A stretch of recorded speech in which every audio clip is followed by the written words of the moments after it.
Αυτό που μου συμβαίνει φοβάμαι τόσο να το πω.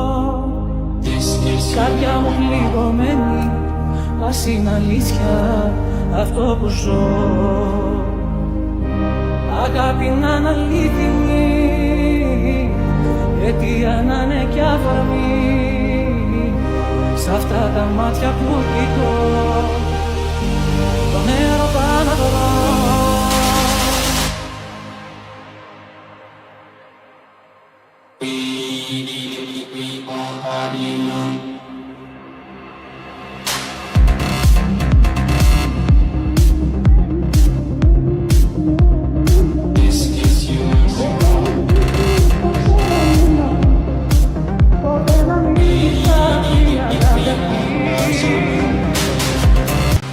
Αυτό που μου συμβαίνει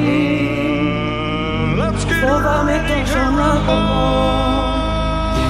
Καρδιά μου πληγωμένη, ας είναι αλήθεια αυτό που ζω. Αγάπη να είναι αλήθινη, αιτία να είναι κι αφορμή.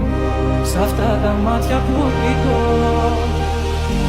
τον έρωτα να βρω.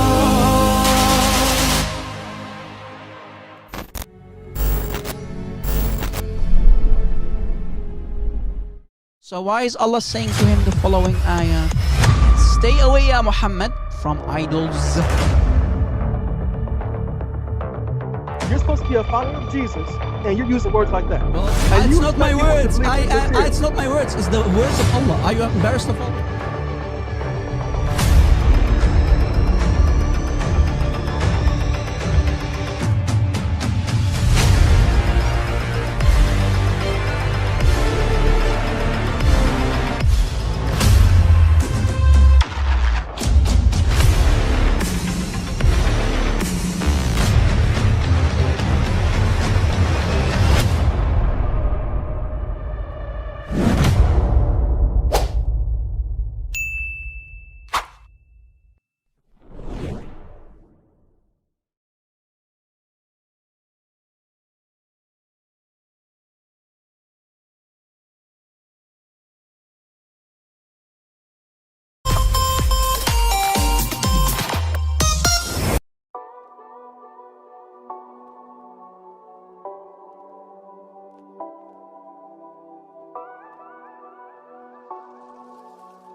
Ladies and gentlemen, this is the moment that you all have been waiting for. It's time! You're listening to the live broadcast of your friendly neighborhood stream doctor and Christian polemicist. What do I for Christ, an enemy of Allah and his messenger. This is your favorite YouTuber. Now, speaking from cave, Hira. Rob Christian.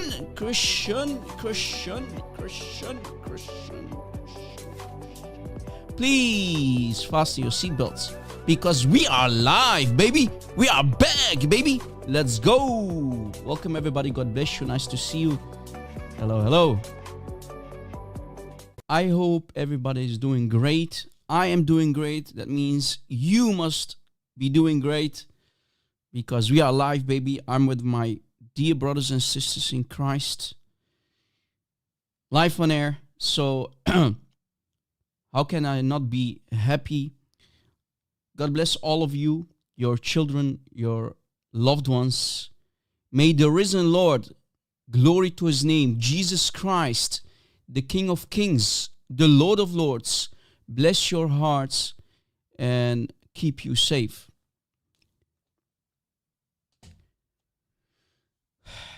Yes, guys, I'm live. I wanted to go live earlier, much earlier, guys, but Brother CP was live and, I don't like to go live when I see an awesome brother who's live at the same time. I don't want to go live at the same time. So I was like, let me wait a little bit, let people have a short break, and then we will continue on my live show. So maybe you saw me in his chat when he was live, saying that I will go live. So, you're in a treat today, guys.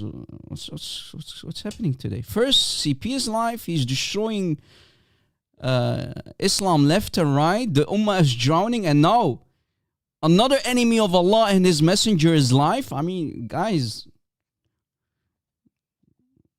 like you likey. Be honest. I mean, guys, isn't this better than Netflix? Come on, baby. Isn't this better than Netflix?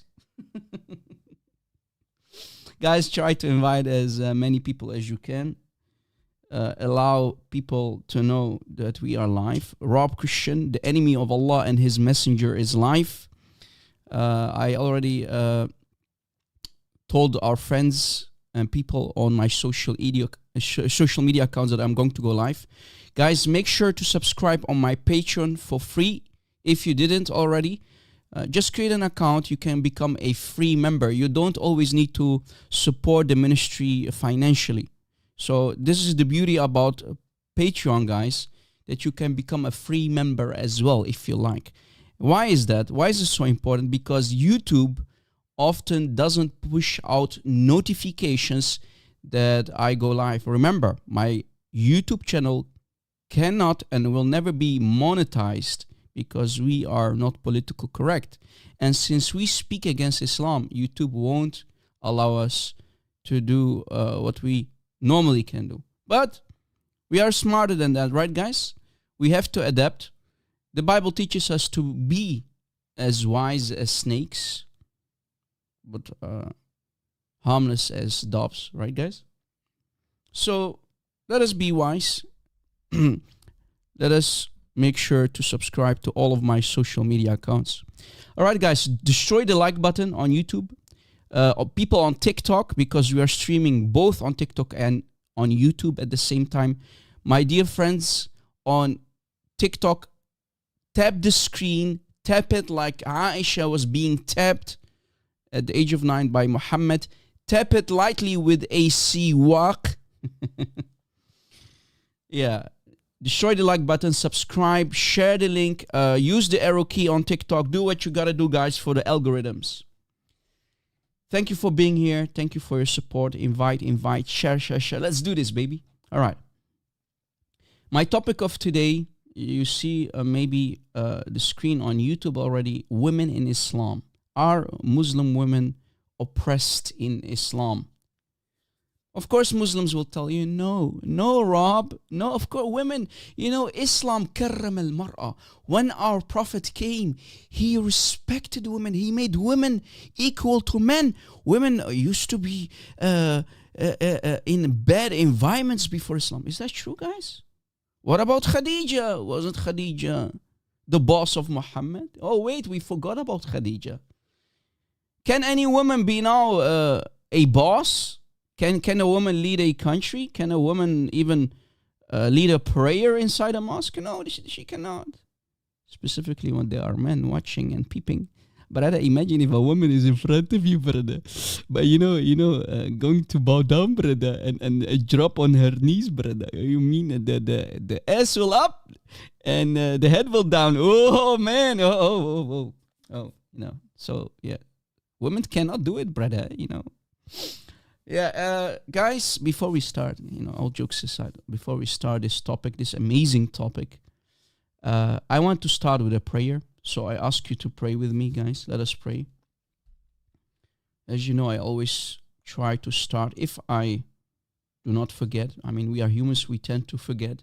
But if I won't forget, I will always try to start with a prayer. So I ask you to pray with me so that the live stream and everybody who's listening can be blessed in the name of Christ, the name above all names. So pray with me, guys. بسم الآب والابن والروح القدس إله واحد آمين. That's what we say in the Arabic as Christians. And in the Aramaic we say بشيم آبو وبرو وروح قديشو Had Allahu Shariro. Ameen. And in English, we always say, in the name of the Father, and of the Son, and of the Holy Spirit. 3 persons, 3 aknuma, 3 persons, one God which we worship. Amen. Let us pray.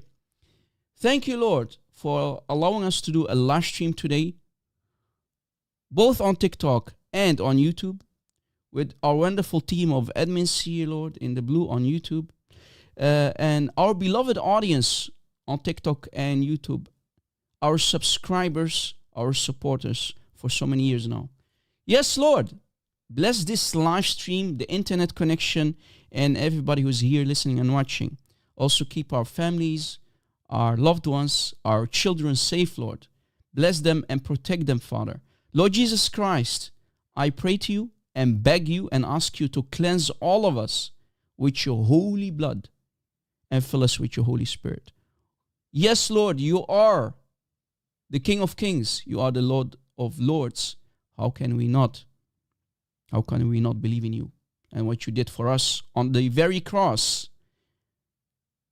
Dying on the cross, conquering death, and resurrect on the 3rd day. Yes, we believe, Lord. Please, Lord, shine your holy light on all of us, including the Muslims who might be in need and are seeking for the truth. Those type of Muslims who are seekers of truth. We have hope for these Muslims, O Lord. Please open their eyes. Yes, Lord, we do not hate them. We love these Muslims because they are our brothers and sisters in humanity. How can we hate them? We love them. Jesus Christ, draw these poor Muslims, these victims of Islam, to your feet so they might know you, the real you. Ya Yeshua al-Masih. That's your real name in Arabic. Yeshua al-Masih, not the fake Isa. We don't know who Isa is. We know you, Ya Yeshua. Everything for your glory, O Son of God. You are the Father's heart. You are the love of the Spirit. Christ, fill me with your Holy Spirit. Bless my throat and loosen my tongue today on this very live stream, and guide me so I can speak the truth, nothing but the truth, without any error or any shame. And Lord, give us wisdom and courage to do whatever needs to be done in your holy name, your name above all names, O King of Kings, O Lord of Lords, we pray. Amen. Amen. Welcome everybody. Speaking from cave, Hira. We are live, baby. Let's go. All right, baby. I'm hyped. Are you hyped? Are you ready, guys? I'm ready. Rob, go easy, man. You're killing our ears. I know. Sorry for that. Sorry, man. What can I do? I mean, pray for my shortcomings, guys. I'm far from perfect, guys. I'm a huge sinner. Pray for my shortcomings. I'm a work in progress, baby. I need your prayers. Guys, I love you. Thank you for being here. My dear brothers and sisters in Christianity. My dear brothers and sisters in Christ. We are a family. I don't care what denomination you follow. As long you are a Trinitarian, you worship the Father, the Son, and the Holy Spirit as one God, then you are my brother in Christianity. I love you. Please let us not cause any division among us. People who know me, who have been following me for a long time now on YouTube,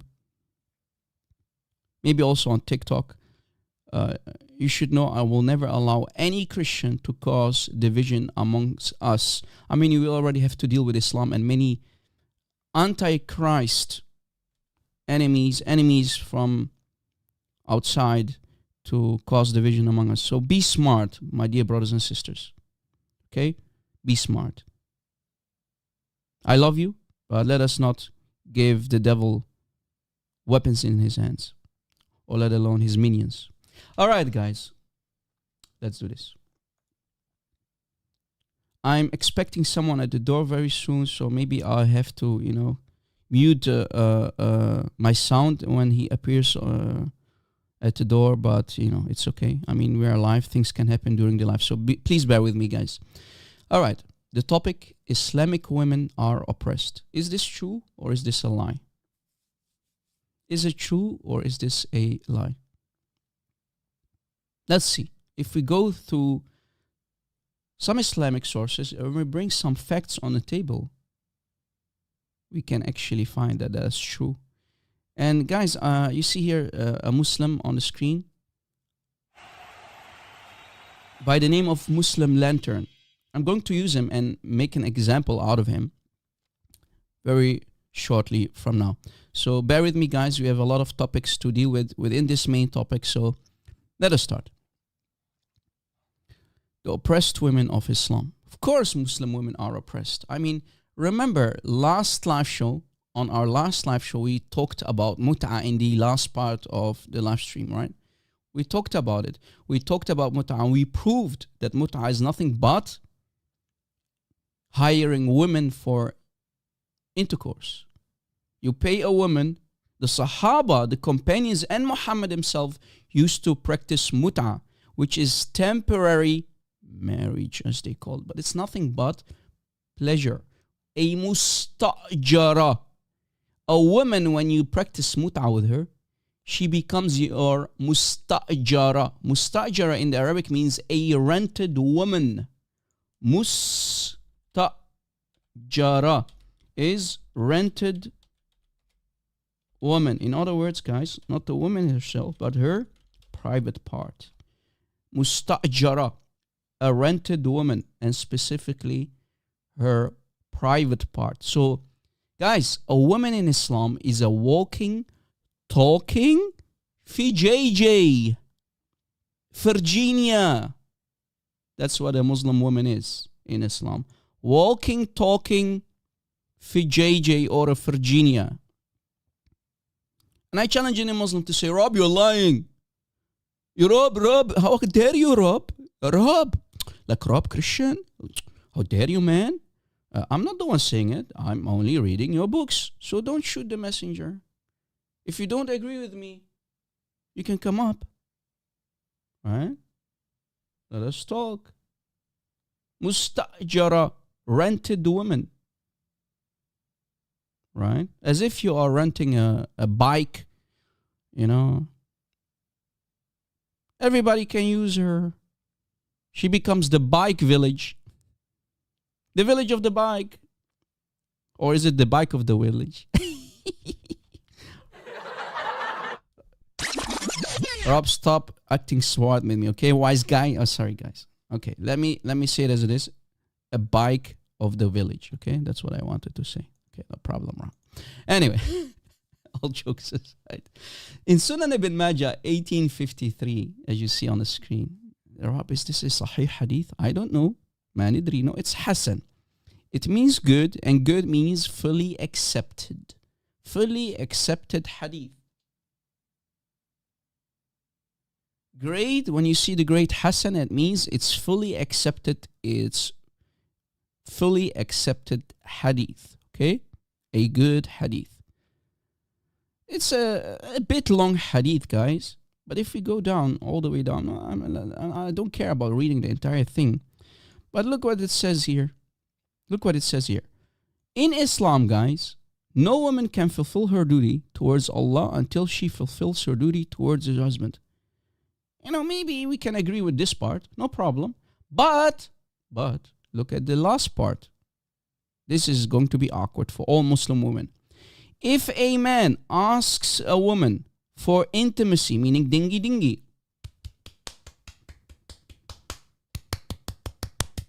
okay? Even if she's on a camel, imagine, even if she's on a camel, she should not refuse. On a camel, easy brother, let us get home first. Like ya Ali, ya Mahmoud. Brother, I know you're, but brother, let us get home first. No, I want it now, even while you're riding. Brother, let us go. I'm sweaty. I just traveled 3 hours on a camel. No, I want it now.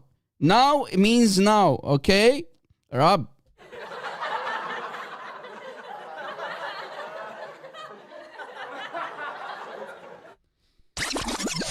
If this was Aisha, but Ya Rasulallah, oh la la, Ya Rasulallah, what if someone can see us? I want it now. Okay? I can't wait. Yeah. saddle dingy dingy, brother. On top of a camel, brother. I mean, that's it. I'm convinced I'm going to take my shahada, brother. I'm convinced I'm going to take my shahada. Emotional damage. When you do a deep dive, I'm a scuba diver. When you do a deep dive, I'm a scuba diver. Things get very, very awkward and difficult. When you do a deep dive, I'm a scuba diver. When you do a deep dive, I'm a scuba diver. Things get very, very awkward. It's very awkward, brother. Islam is very, very, very nasty, very perverted, and very awkward, brother. I mean, I'm only reading. Muslims don't hate me. I'm only reading your most trusted sources. What the heck? Wicked, wicked. I mean, come on, man. How is this a religion from God? How is this not a perverted, backward cave cult, man, from the 7th century? How can this be relative or relevant? How can this be a relevant religion for modern day, or let alone for the future?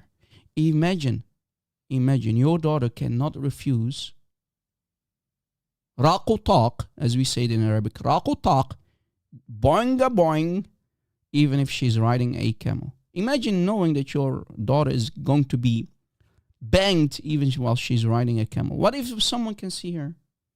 It's brutal, right, Karen Rice? Yes, it's very brutal. How is this respect for women? How can a woman say no? In Islam, guys, a woman cannot say no, even if she has a headache. Husband, brother, I have a headache. I don't care. I'm going to take you. And if you say no, I'm going to grape you.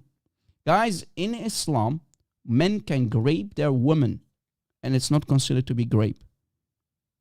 In Islam, men are allowed to grape their wives, and women cannot say anything against it. This is nothing but grape. If you force a woman, even if she's your wife, it's grape. Brother.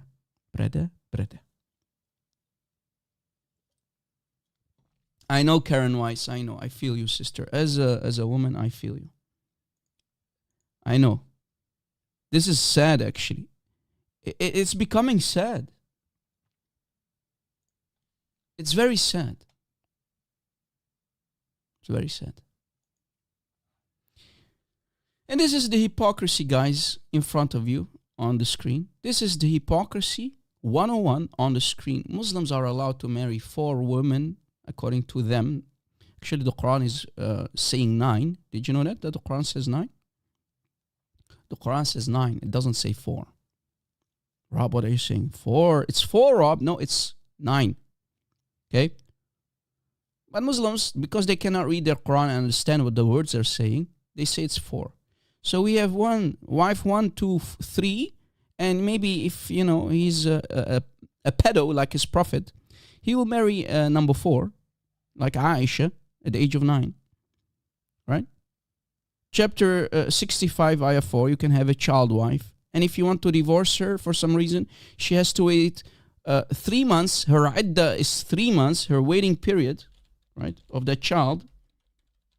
وَاللَّائِ لَمْ يَحِضْنَ, chapter 65, ayah 4, waiting period for a child is 3 months before she can remarry another man.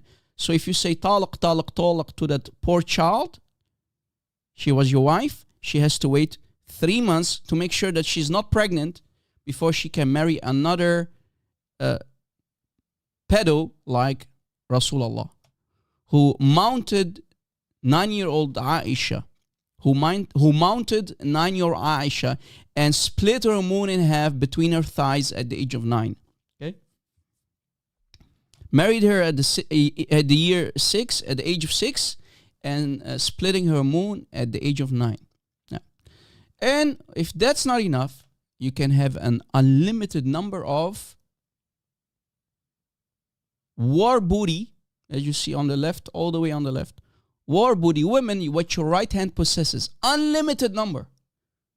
and they don't consider that to be adultery or fornication because Allah, the pimp of pimps, allowed it for a Muslim man. He allows you to have an unlimited number of women that you captured that become your right-hand possession when you attack, let's say, a Jewish village or a Christian village. That's Islam. And they say Islam respected women. Why, Rob? Because these type of women are not considered human beings. They are your cattle. You can do whatever you like with cattle, right? They are your possession, what your right hand possesses. Yet they attack the West. They say, when you see someone who's in love, he's, having a date, they are trying to know each other, and Lord willing, they can marry and have a beautiful relationship and marry in church. They say it's haram, brother, haram, haram. But the rest is halal, bro. In Islam, all of this is halal. Polygamy, right-hand possession slaves, child abuse, child rape. Halal, brother. It's halal. Muslims, my dear brothers and sisters in humanity, my Muslim friends, I do not hate you. I just want you to think. Think with me here. Is this a religion from God or a religion from Satan and his satanic prophet? Be honest. Be honest, Muslims. It makes me sad, guys. If you think about it, it's really sad that these people cannot think for themselves. They are not allowed to think for themselves. They go to a sheikh, to an imam, and they do the thinking for them. It's brainwashing. The moment you are born in an Islamic family, guys, the brainwashing process starts at an early age. They are not allowed to think, can Islam be a religion from Satan? Like any cult before Islam. There were many cults and many cults after Islam as well. Islam is not the first and certainly not the last man-made cult. And like any typical cult, the Muslim founder of that cult will try to get as many women as possible in his bed, even children. That's what Muhammad did. That's what his Sahaba used to do. That's what Muslims, when they call themselves Muslims, they will follow their prophet, the sunnah of their prophet. And remember, truly, Islam is the favorite cult of Satan because it's the biggest one on this planet. Right? Exactly, EMB, Maxime. Good job. Unbelievable, man. Unbelievable. Remember this poor lady, guys? You remember her here on the right? You remember who she is? Do you remember this lady here on the right here? Do you remember her name? She's from Iran, right? She's from Iran. Remember what happened? Became world news. When she removed her hijab, they literally beat her to death, right? Just because she took off her headscarf. Masha Amini, yes, that was her name. They beat her with a stick. They unalived her. And they say, in Islam, we respect women. Why? How is this respect? Beating a woman to death is respect? Bunch of wicked Abduls, yes. May she rest in peace, man. How can a man abuse a woman, man?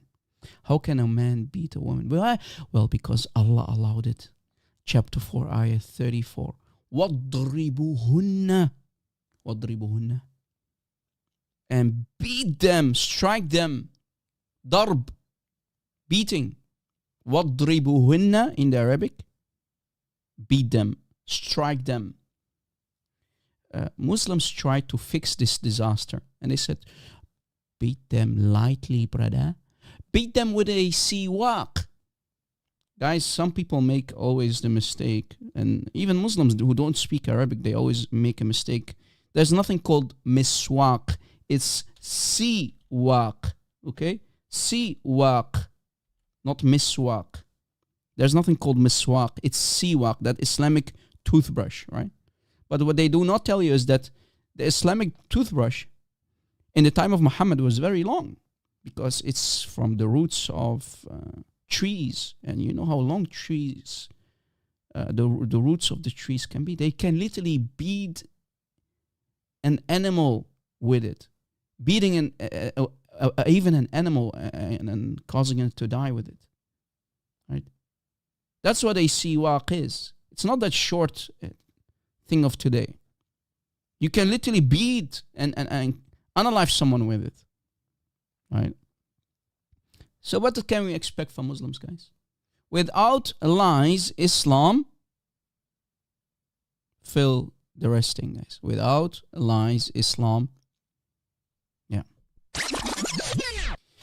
So, it is what it is. It is what it is. Guys, I want to play, as promised, a video clip. A what? A video clip. And I want you to listen to what this donkey here on the right says. When this woman here, you see, they always hide the face of women. They don't want to, show face of women, because imagine if you're talking to a man in Islam, guys, you're not allowed to talk to a non-mahram, right? You're not allowed to talk to a strange man. It's haram, brother. Remember, women in Islam, they are awra. They are awra. They are naqisatul aql wa deen. Haram, akhi, haram. Right? She must always, if she, under Sharia law, guys, a woman cannot even go out her house without her legal guardian, without a dad or a brother or an uncle, for example. She must have always a man with her. Rob, but this is respect, man. This is not oppression, man. She can't drive a car, man. She must always, and if you have seen, guys, Muslims, the man walks at least 4 meters ahead of the woman, right, before the woman. And let's say if he has 4 wives, they always have to walk behind him, because, women in Islam are equal with men. Remember, they're very equal. In Islam, women and men are equal, brother. Okay, they are not oppressed. No. And they have to be covered like a bag of trash. Guys, I know someone who told me once, and this is not a joke, by the way. I know a guy who went to Saudi Arabia, guys. Let me tell you a story. A guy went to Saudi Arabia, and when he came back, he said to me, "Rob, Christian?" I said, "Yes, brother." He said, "When I was in Saudi Arabia for a couple of months, I had a business there. I did a business with another Muslim man from Saudi Arabia, and I saw something amazing." I said, "What did you see? Tell me about it. I'm interested." He said, "Well, every morning, I see these black bags, these bags full with trash. They bring themselves. I mean, I don't know what they use, but it's an automatic process. These bags, as if they are feet, they're bringing themselves all the way to the dump site." I said to him, "You're stupid, man. You've been living there for at least 6 months, and you don't know that these are women? What's wrong with you, man? These are not trash bags, okay? These are women." He said, "Uh-huh." I said, "Thank you for teaching me that." He confused these poor women with...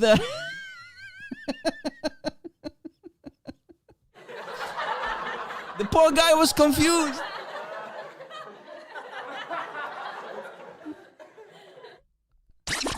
I told him, "What a stupid donkey you are. You don't know nothing about Islam, man. How dare you, man? Why are you insulting the Muslim women, man? Shame on you." I said, "Okay, sorry, Rob. I didn't mean it. I was confused. I didn't know that these are women.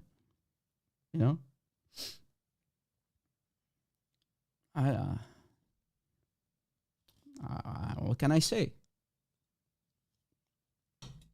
What can we say? I mean, I understand the poor guy. He was confused. Now, guys, let us play the video clip. Let us play the video clip. Let us play the video clip.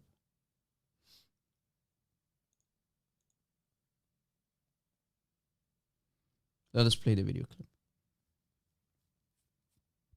So this is the guy. Some people keep asking me, Rob, can you refute this guy? This guy calls himself the Muslim Lantern. Guys, we destroyed him in an earlier live show. This Muslim Lantern, we destroyed him and buried him and his prophet. I put my foot on the neck of his prophet and I proved that his prophet became a prophet of Satan, right? Because he said the satanic verses are a fabrication and we proved them wrong. Remember that live show, guys? So this is the second time that I have to refute him because people keep asking me, Rob, destroy this guy and his lies because he's getting a lot of attention from people. Sure, why not? And guys, this guy will never dare to debate me, by the way, because he knows what I will do to him. So let's see what he said during a discussion with a woman called Kiri, right? She's asking him a question about women in Islam. So let's see what he said, guys. All right, let us see. Let me play the recording. Also, I had a question about why are men allowed to marry within other religions, but women are not? The simple reason Allah Azza wa Jal said so. He allowed it, therefore it's allowed. That's it. Okay. But it's not other religions. It's only Judaism, The Christianity. Judaism and Christianity. Yeah, yes. Wait. Did you hear what he said? He said it's allowed for a Muslim man to marry Jews and Christian women. Jewish and Christian women. Is that true? In Islam, you're allowed to marry Jewish and Christian women as a man, but the other way around, it's not allowed. He said yes, right?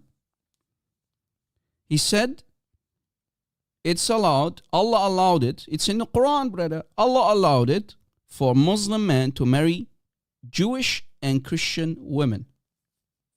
What do you think, guys? Hey, Radar Apologetics, how are you, brother? God bless you. All of you in the chat. Do you think he's right? What do you think, guys? Is he right? No, I just want to know. Is he right, guys? Are you allowed as a Muslim man to marry Jewish and Christian women? RJ, Karen Wise?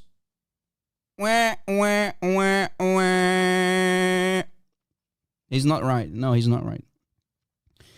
Actually, it's a huge contradiction. A what? A huge contradiction. Let me show you guys. So let me bury him and his Quran and fake prophet and Allah again and put my foot on the throat of his prophet. We have a contradiction. We have what? A contradiction. Why, Rob? Why is that a contradiction? Well, let us go to the ayahs to show you the contradiction. If we go to Surah Al-Ma'idah, this is the ayah that he's referring to, guys. Surah Al-Ma'idah, ayah 5. Just a second, guys. People on TikTok, just a second before we read the ayah. People on TikTok, can you tell me how to mute myself as a host? Because I don't know how to do that. How can I mute myself as a host on TikTok? Anybody knows?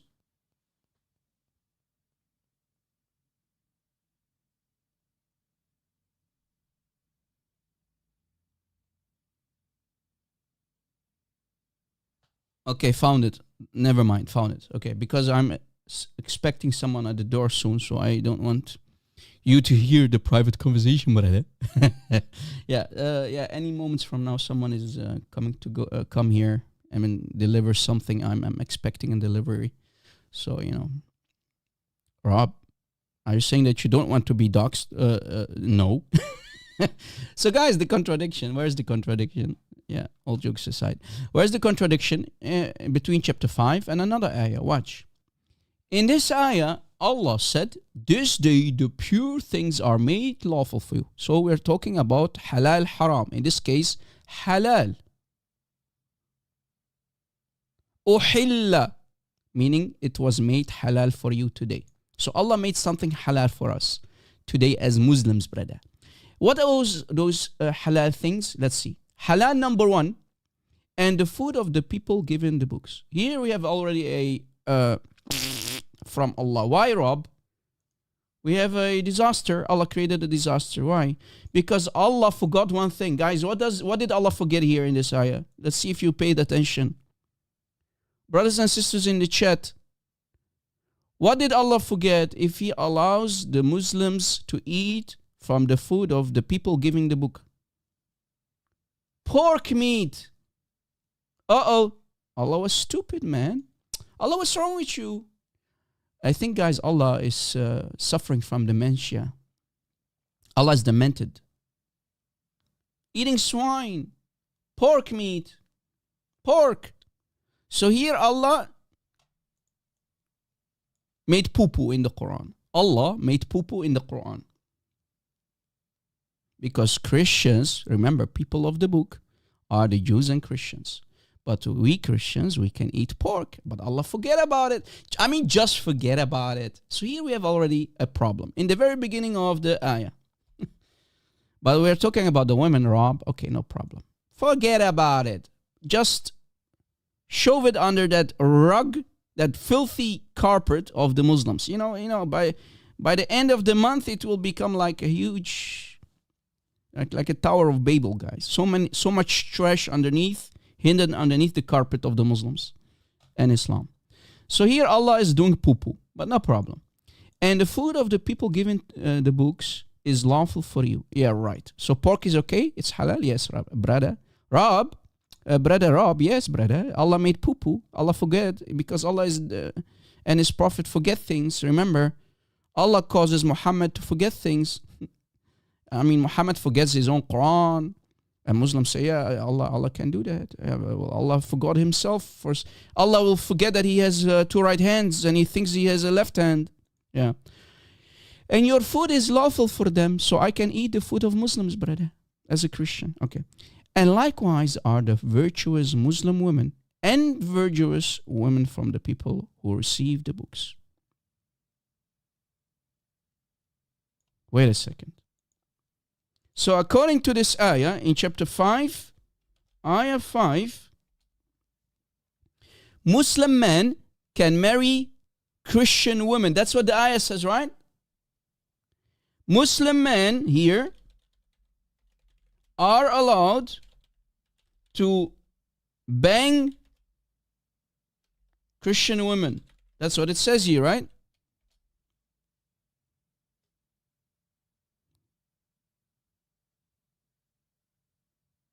That's what it says here, right, guys?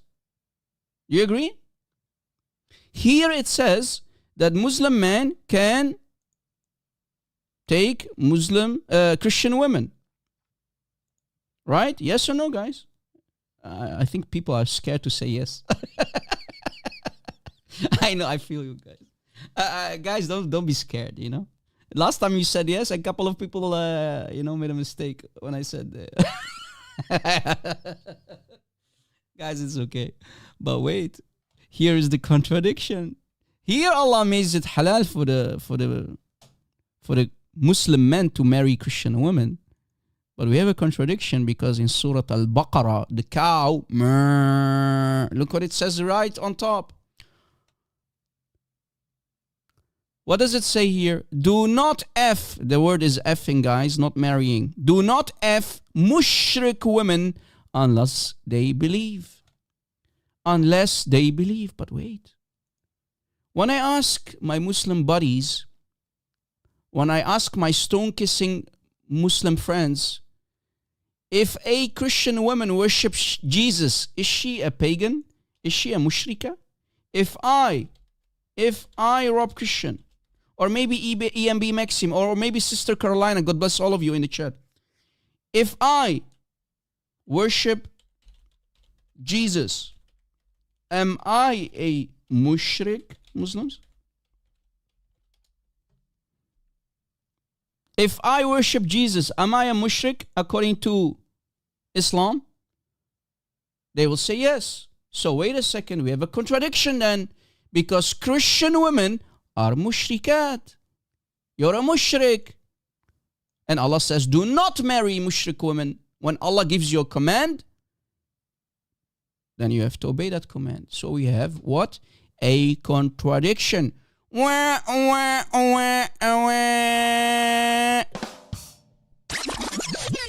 Allah is a stupid, foolish God because He just contradicted Himself. Allah just contradicted Himself in the Quran. What are we going to do now, my Muslim friends? In one ayah, in chapter 5, ayah 5, Allah allows you to marry the women of the book. But in Surah Al-Baqarah, chapter 2 to 1, chapter 2, 2 to 1, let me give you both ayahs actually. Here's ayah 5, 5, and here's chapter 2, ayah 221. Back to back in the chat on YouTube. My brothers and sisters on TikTok, if you want to collect all the sources, you can go to YouTube to collect them after the live show, okay? In the replay chat, but also the admins will provide everything in the comment section under this very live stream on YouTube, okay? Because we are streaming on both platforms at the same time, TikTok and YouTube at the same time today. Yes, baby, we are live. So guys, we have a contradiction here. Remember, the Quran itself gave us a challenge. If this book has many contradictions and errors in it, then this book cannot be from God. I just proved that this book cannot be from God because we have a contradiction. We just found a huge contradiction. What are we going to do? Huge contradiction. Bam! Contradiction. Exactly, Veritas.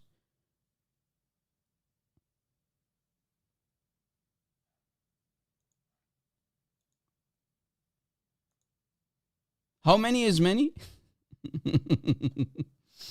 I mean, you should ask yourself this question. Can God make mistakes? Can a holy God make mistakes or contradicts himself? Is that possible?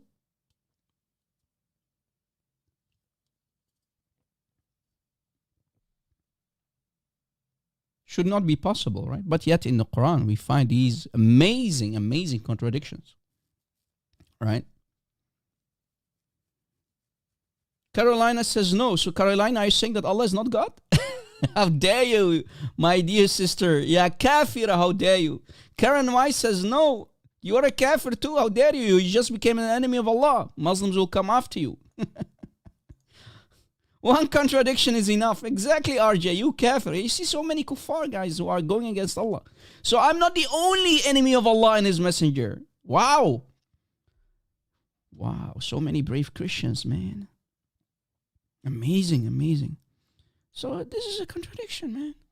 Contradiction, bro. Guys, if we continue regarding the oppression of women. What are women in Islam? What are women in Islam? Are they human beings? No, they are not. We already proved that. We are past of that. But let me make it even more clear for our Muslim buddies. Here is a book in front of us. Book of fiqh. Okay? Called غذاء الألباب شرح منظومات الأذاب Volume 2 by Muhammad al-Safarani. Safarini, whatever. Safarini. Volume 2. Okay? This book, Volume 2. Page 210. 210. Let's see what the scholar said about women in Islam. Let us see what the scholar said about women in Islam. Here, page 210. Okay? Page 210. Page 210. We scroll up. We see this saying. وقد ذكر العلماء إن اللواتي تحيض من الحيوانات 8 المرأة والضبع والخفاش والأرنب والكلبة والفرس والناقة والوزاغ What is that, guys? What does that mean? According to the scholars, and when I talk about scholars, this is ijma'. This is Islamic scholarly consensus, right? All the scholars agree, unanimously agree that there are 8 types of animals that can menstruate. Among these animals, and it starts with a woman. So guys, in other words, in Islam, women are not humans, they are animals. In Islam, women are animals. They are not human beings. Women in Islam are your typical walking, talking, private parts. They are only good for one thing. Put your seeds in them. Your women, your wives are your fields to be plowed according to the Quran. Remember? What? Yes. Any woman who is listening, Christian, not Christian, Muslim woman, do you accept this about yourself? To be called an animal? Haywana, the Arabic word is haywana, animal. Any Muslim woman accept this about herself? Haywana, ya haywana bint haywana. You're an animal, your mother is an animal. I mean, guys, question. Maybe it's me, maybe I'm stupid, maybe I don't understand things. If your mother, according to the scholars in Islam, is a haywana, if according to Muhammad, a woman is compared to a donkey and a dog, so if your mother is a haywana, what are you? If your mother is an animal, what are you?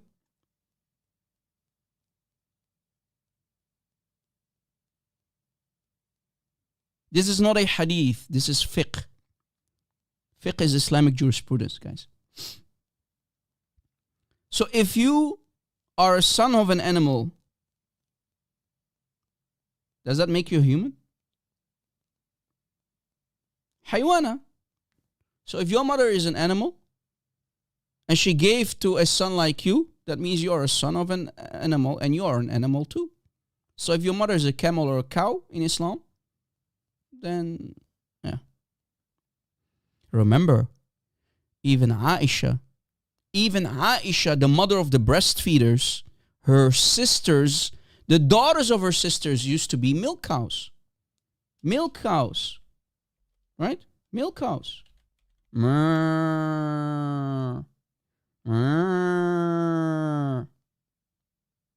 Remember, Muhammad ordered women to breastfeed adult men with beards. You know, guys, we talked about it. Mothers of the breastfeeders. Right? Aisha used to be a nice, fat milk cow. And even Muhammad ordered her to do that. Did you know that, guys? Let me prove it. Since we talked about it anyway, let me prove it. Rob, can you prove it? Yes, I can. Yes, I will. Unbelievable. They claim this is a religion from God. Unbelievable. Look, guys. If we go to chapter 4, ayah 23 of the Quran,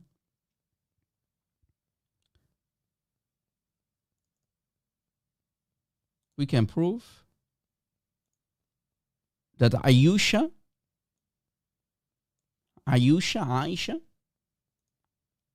was commanded by Muhammad to breastfeed any man who entered upon her. No way, Rob. Yes, look. Tafsir for the Quran, called Tafsir al-Tahrir wa-Tanwir, Ibn Ashur, Volume 4.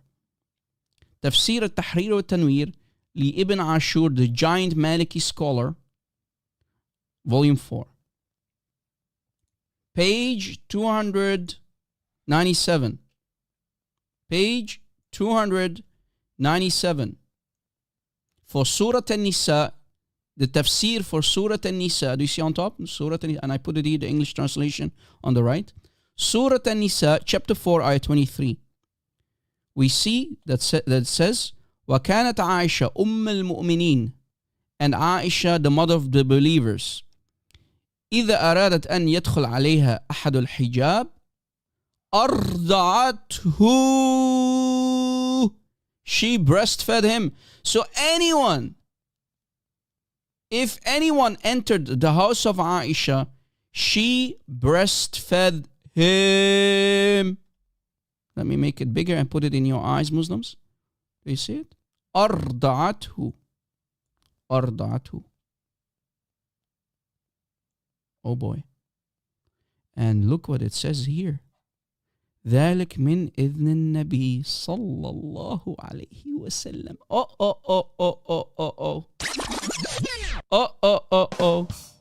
This is by the permission of Rasulullah, of the Prophet of Islam.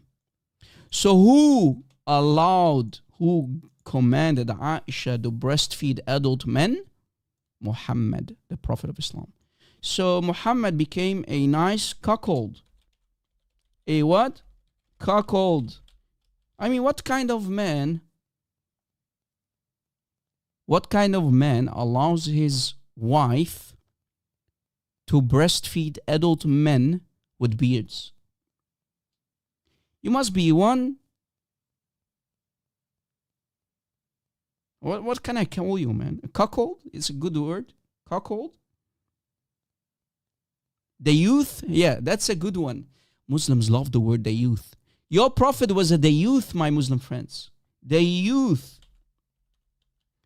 Your prophet was a the youth. That's what Muhammad was, the Prophet of Islam. Qutham was a the youth. Your prophet was a the youth. He had no balls between his legs.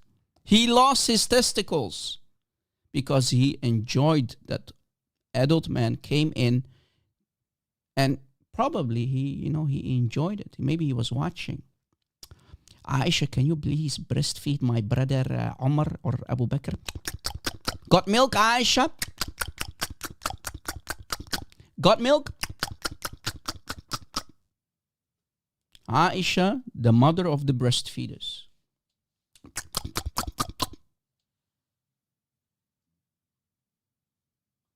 I mean, Muhammad loved the idea. It literally says, ذَلِكَ مِنْ إِذْنِ النَّبِي صلى الله عليه وسلم. This is by the permission of the Prophet. May Allah's police be upon him. She was breastfeeding the men, the young boys, and the men who entered upon her. كلام خطير يا أخوان. خطير خطير خطير. Very, very dangerous. This is very dangerous.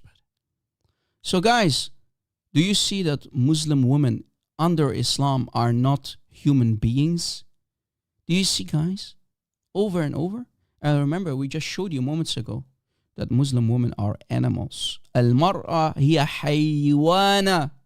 Al-mar'a hiya haywana. A woman is a haywana. She's an animal. She's not a human being. She's only good for one thing, to plow her, to put your seed in her to produce jihadi boys. Jihadi boys. She's a baby factory. That's it.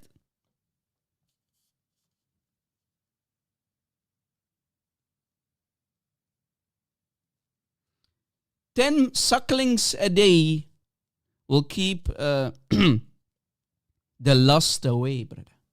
10 sucklings a day will keep the lust away. Aisha, I am Rasulullah, and I command you to suckle these grown-up men. I love it, baby. I enjoy the show, ya Aisha. It's by my permission. هذا من إذني.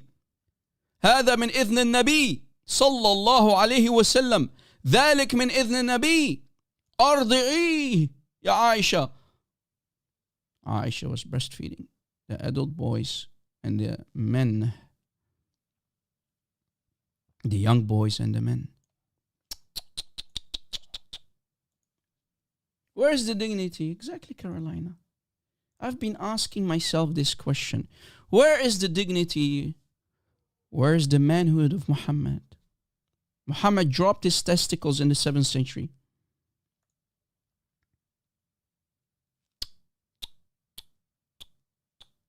Wah, wah, wah, wah.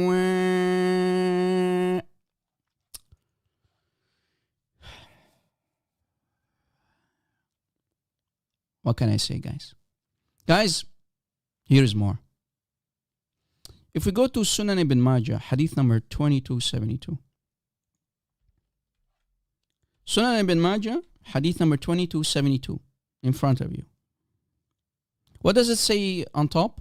What is the chapter name? Chapter 57, chapter Selling Animals for Animals.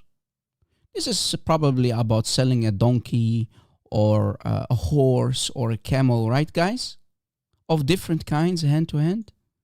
This is, guys, this can only be about donkeys, you know, trading a donkey with a horse maybe, or trading a camel with 2 horses, whatever. Selling animals for animals. Wait, Rob. Could this be about selling humans because humans can be animals? Wait, what? Yes, the answer is yes. Look, read with me. Guys, the chapter name is, don't forget, Selling Animals for Animals. Now let's see what the hadith says. Hadith number 2272 of Sunan ibn Majah. Read with me. It was narrated from Anas. The Prophet bought Safiya from Dihya al-Kalbi, by the way, in the context behind it. Remember, Safiya was war booty.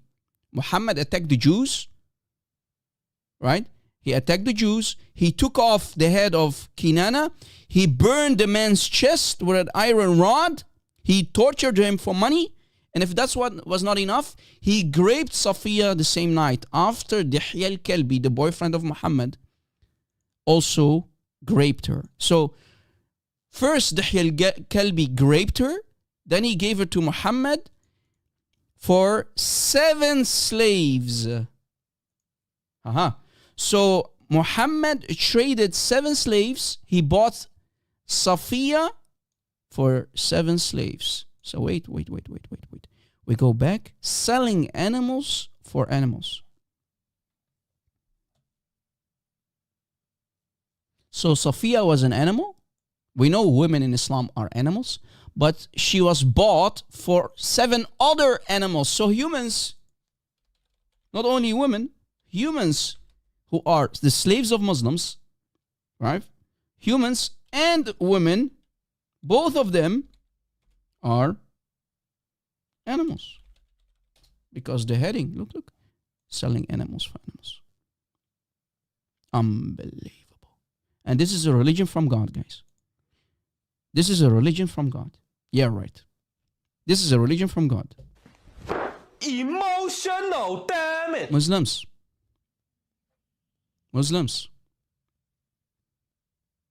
Wake up. Wake up. Come back home to Christ. Drop Muhammad. Muhammad was one evil son of Satan. Come back to Christianity. Come back to your Lord and Savior Jesus Christ. Shame on you. Where is your humanity, Muslims? You think that I'm bringing hate on the table? No, I don't hate you. I love you, but I want you to wake up. I do hate your doctrine, though. I hate your religion. I hate your man-made cult, which is Islam, but I do not hate you. I want you to be woken up, shaken up. I'm shaking you upside down so that all the filth will come out of you. I have hope for you, Muslims. Please come back home. Come back home to your Lord and my Lord Jesus Christ. Don't allow the teaching of Muhammad to brainwash you anymore. This is 2024. If you claim to be a human being, please, this cannot be from God. This cannot be from God, my Muslim friends. This cannot be from God. I love you. You are my brothers and sisters in humanity. But I want you to wake up. I cannot save you, though. I cannot save you. I can push you towards the truth. It's on you to either accept the truth and deal with the truth, or just stay blind, deaf, and mute. Like all Muslims. Muslims, to be a Muslim in 2024, guys, to be a Muslim in 2024, you have to be deaf, blind, and mute. Deaf, blind, and mute. That's a true Muslim. Right, guys? They teach them literally in the madrasas to be deaf, blind, and mute.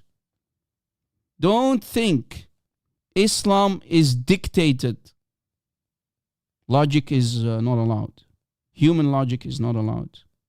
Don't allow your brains to function. Let the brains functioning be for the scholars of the ummah, not for you. Just stay sheep, blind sheep. Deaf, mute, and blind sheep. Thinking is haram. Yes, that's the whole point. To think in Islam is haram.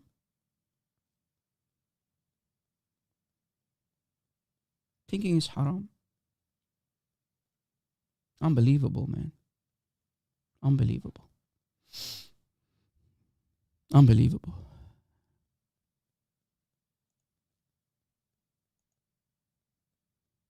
Look, guys, here is more. Here is more. Let's say you want to marry as a Muslim man. You want to go marry a Muslim woman. As a Muslim man, you want to get married. Look what the scholars said, guys. Al-Allam ibn Abidin, so an imam called Ibn al-Abidin, remarks that there is nothing wrong in looking at someone one is intending to marry even with lust. Shahwa. We call it in Arabic shahwa, with lust. So, go check out the merchandise. Checking the merchandise. Because you're going to basically buy her. In Islam, guys, there's nothing called marriage. In Islam, yes, you are listening correctly, right? You're hearing me. In Islam, there's nothing called marriage. It's effing. It's nothing but intercourse. There's nothing called marriage.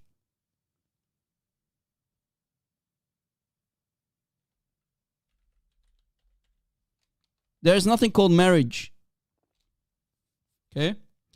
According to Dawood al-Zahiri, who lived in, let's say, in the 9th century, and Ibn Hazm in the 11th century, and few others, a suitor can see the entire naked body of a woman, including her 2 private parts, the front and the back door, before marrying her, before effing her.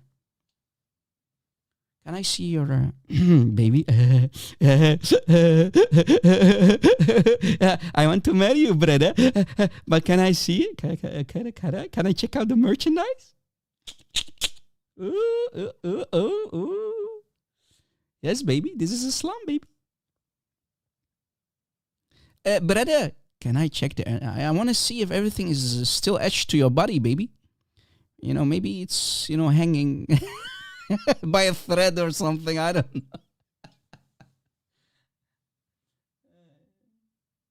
Yeah, guys, the live show got disconnected on TikTok. I'm not sure if I'm banned on TikTok now, but anyway, let's see again.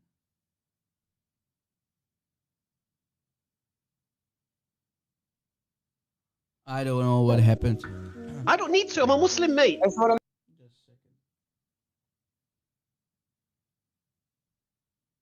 Let me go live again on TikTok. Yeah, guys, I think my live show got disconnected because of the flagging. Yeah, so I have to go live again. Yeah, I didn't even notice that my live went off, but it's okay. They flagged me, probably. This is why I always say I hate TikTok, man. I don't like TikTok.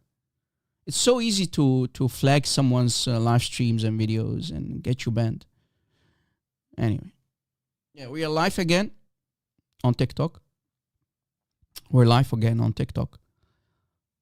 So, guys, according to Dawood al-Zahiri and Ibn Hazm and many others, a suitor can see, so a Muslim man who wants to marry a woman in Islam, he can see her entire naked body of a woman, including her 2 private parts, her JJ and her ANUS, before marrying her. According to Imam al-Awza'i, who lived in the 8th century and view others, a suitor can see the entire body of a woman, excluding her two private parts. So guys, even the scholars do not agree in Islam. But hey, where did they agree on anything? On what topic in Islam did they agree? on what topic did Muslim scholars agree?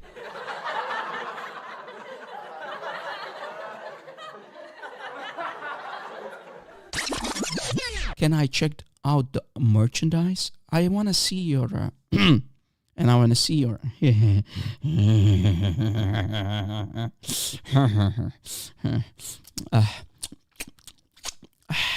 baby, before I can go to the imam and do some mut'a contract, baby. Mut'a contract, yeah, baby.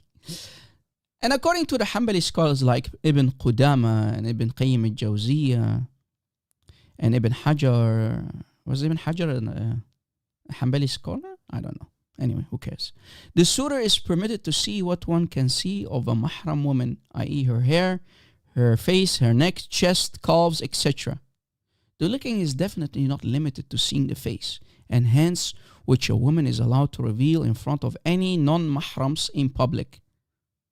The suitor is expected to see more than that in a woman he's intending to F. Remember, there's nothing called marriage. In Islam, there's nothing called marriage. Guys, it's checking out the merchandise.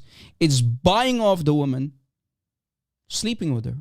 What marriage? What shish kebab? What falafel, man? This is marriage? This is marriage? You see the hypocrisy, guys? A woman must be fully like a bag that will be thrown in the garbage bin. But brother, man, we have to check out the merchandise first. Can I see your your farj, baby? Your farj? Can I see your farj, please? I mean, did you use a razor last night? I don't like too much a bush, brother. Yeah, I wanted to, brother. Yeah,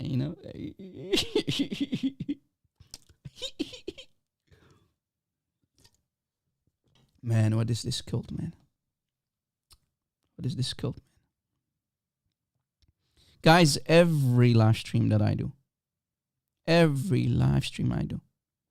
like all of you, I still do not get it.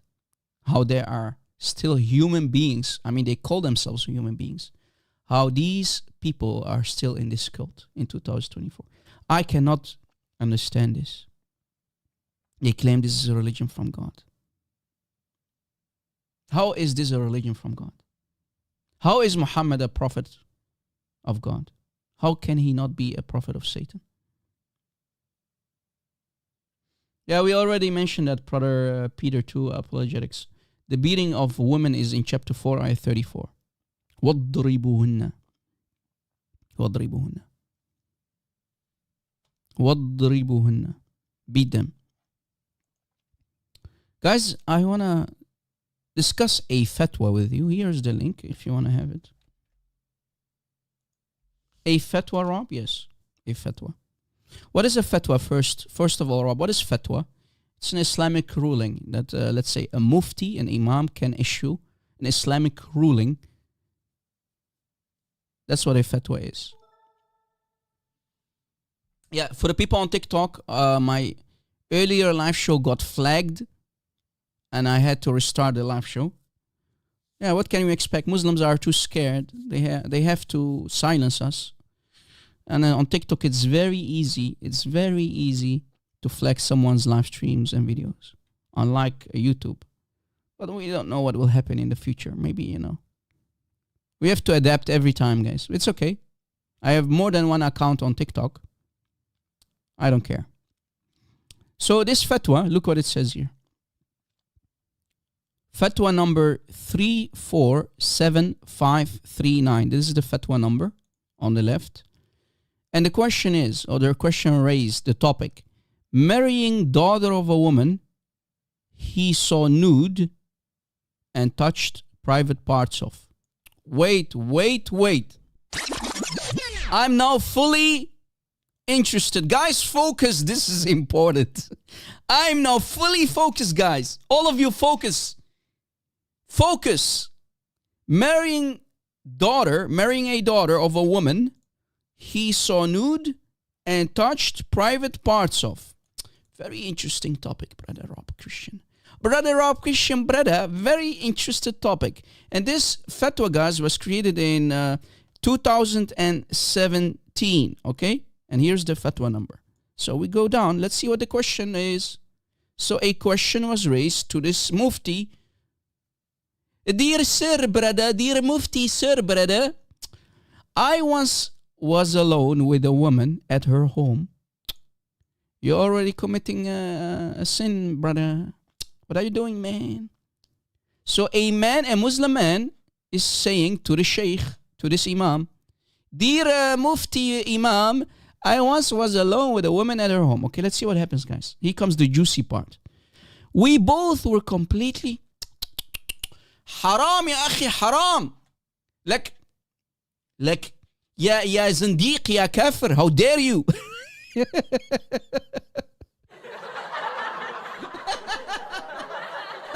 No way. Oh, man. Oh, man. Imagine this is your daughter. Yeah. We both were completely nude. So he's a Muslim man, and Allahu alam what kind of woman he had in his house. We both were completely nude and saw each other's whole body and private parts in the condition. Ya Imam, help! Imam, brother, help, Imam. Like, ya Mufti, I need an answer, please. Allahu Snakbar, how dare you to do this, man? Ya Zandiq, ya Kafir, how dare you? We also touched each other's private parts. Guys, it's becoming more juicy by the second. Guys, am I watching a corn movie? What is this, man? I didn't sign up for this. Is this corn.com or something? I don't know. What is this, man? This is Islam Web, Rob. Let me give you the link again. This is what? Islam Web. This is not corn.com. Islam Web. Okay. We also... Mufti. We also touched... We also touched each other's private parts, brother. Whack, whack, whack, whack. We did a lot of stuff, Mufti side. We also touched each other's private parts with the hands, brother, with lust and desire, brother. But intercourse did not take place. No. You know, only touchy, not anti. Touchy, no entry, brother. Only touchy. What happened with the fingers, brother? It's outside, brother, not inside, okay? Then I went to the washroom, brother, and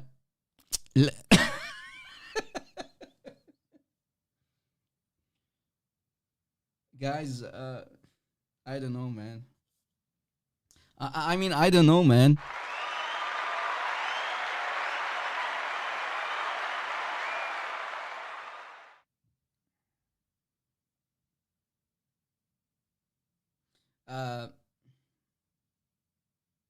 Guys on TikTok. Guys on YouTube. Are you reading what I'm reading? I don't know, man. What is this, man? No, I'm not going to stop. Michael Jose, I'm not going to stop. I'm not political correct. I'm showing you the filth of Islam. Deal with it. Guys, please. Keep away the children. But this is Islam. In Islam, guys, there's no shame. In Islam, any scholar will tell you there is no shame when it comes to religion. Then I went to the washroom and I...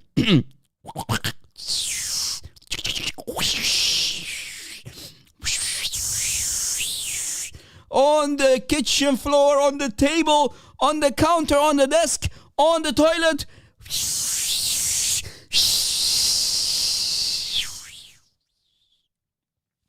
Sorry, guys. Then I went to the washroom, while keeping that woman in my mind, brother. And I was thinking about Raq Taq.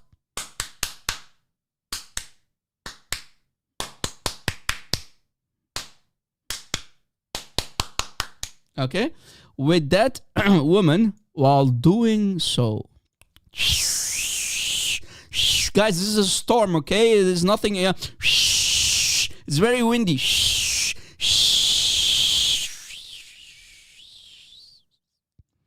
Man, the guy at least, had some relaxation.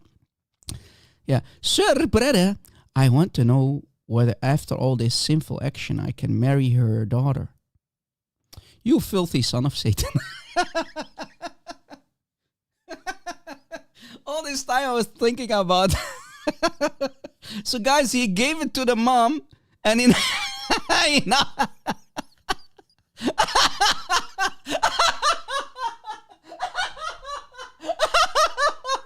I'm dead. I'm dead, guy. I'm done. I'm done. Guys, take out your from now on, take out your popcorn, brother, your popcorn. So guys, all this time he was giving it to the mother, and now he wants to marry her daughter? You must be one filthy son of Satan like a prophet. So he gave it to the mother, and now he wants to marry the daughter of that mother. Bruh. Emotional damage. Bruh. You must be kidding, right? So he touched the private part of the mother and now he wants to marry her daughter. Because, I'm done with the mother. I want the daughter, baby. I want the 9-year-old daughter like my prophet, brother. The mother is too old, okay? I want the younger one, brother. I want the daughter. She's 9 years old, brother. She's beautiful, brother. Sir, you have sent me the answer. So he's still talking to the Mufti. Sir, you have sent me the answer of this fatwa already with a reference. And he's even giving us the fatwa number 83626. But I could not understand the terms and conditions of Islam for my question from fatwa number... Sir, please, sir, I want to marry the daughter, sir. Send me the answer of my question without any references to the other fatwas. You want a clear answer, brother? Well, what do you think? Did I wrote this article? Did I wrote this question? This is fatwa. These are Muslims among themselves. A regular Muslim, a layman Muslim asking a question to a sheikh, to a mufti, and the mufti is giving a fatwa. And we have here on top the fatwa number 347539. Now, guys, all of us, focus, guys, focus. Here's the answer of the mufti. Answer of the mufti who can issue fatwas. So guys, he touched the mother's private part. Probably he put a finger up there where the sun doesn't shine as well. Of the mother. Now he wants to marry her daughter. Okay, that's the question. Am I allowed to marry her daughter too? Answer from the sheikh. All perfect praise to Allah. Alhamdulillah Rabbil Alameen. The sheikhs, they always start with this, right, guys? I testify. Okay, give us the answer, man. Shish kebab, falafel, hummus. Hummus, sheikh, give us the answer already. First of all, you must repent to Allah, brother. First you repent, go do ablution, brother, and pray to Allah and lick the black stone and smooch it. And then maybe Allah will allow the black stone to suck up your sins. Like being alone with a non-mahram, a marriageable woman, as it leads to committing sin. It's fitna, brother. Don't do that, brother. This is why the Prophet, may police be upon him, warned against it. He, sallallahu alayhi wa, may Allah's prayer be on Muhammad, peace be upon Muhammad, said, whenever a man is alone with a woman who is not lawful for him, the third of them is shaitan. So shaitan is always in the middle, brother. Okay. And he gives him, guys, he's asking him to not give fatwa, but he gives him the fatwa number anyway. Mufti, He's asked you not to give him fatwas. Guys, shuyukh cannot even listen. But anyway, according to the view of the majority of scholars, now finally comes the answer. Let's see what the Sheikh says. According to the view of the majority of scholars, this woman's daughter does not become unlawful for you to marry merely because of what happened touching her mother's private part or looking it with lust.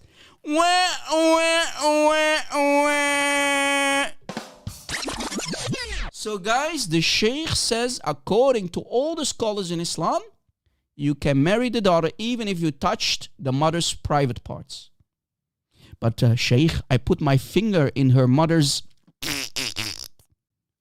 Am I allowed to marry her daughter? Yes. Then why repent? Exactly, Christos. That's the whole problem. Why should this man repent if he put a finger in the mother's...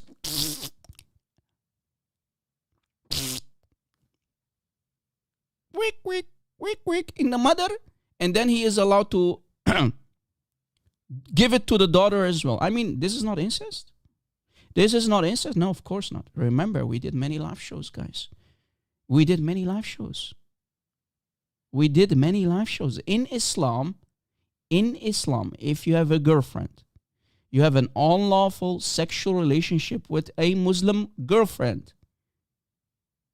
You did not marry her, and you get a daughter from her.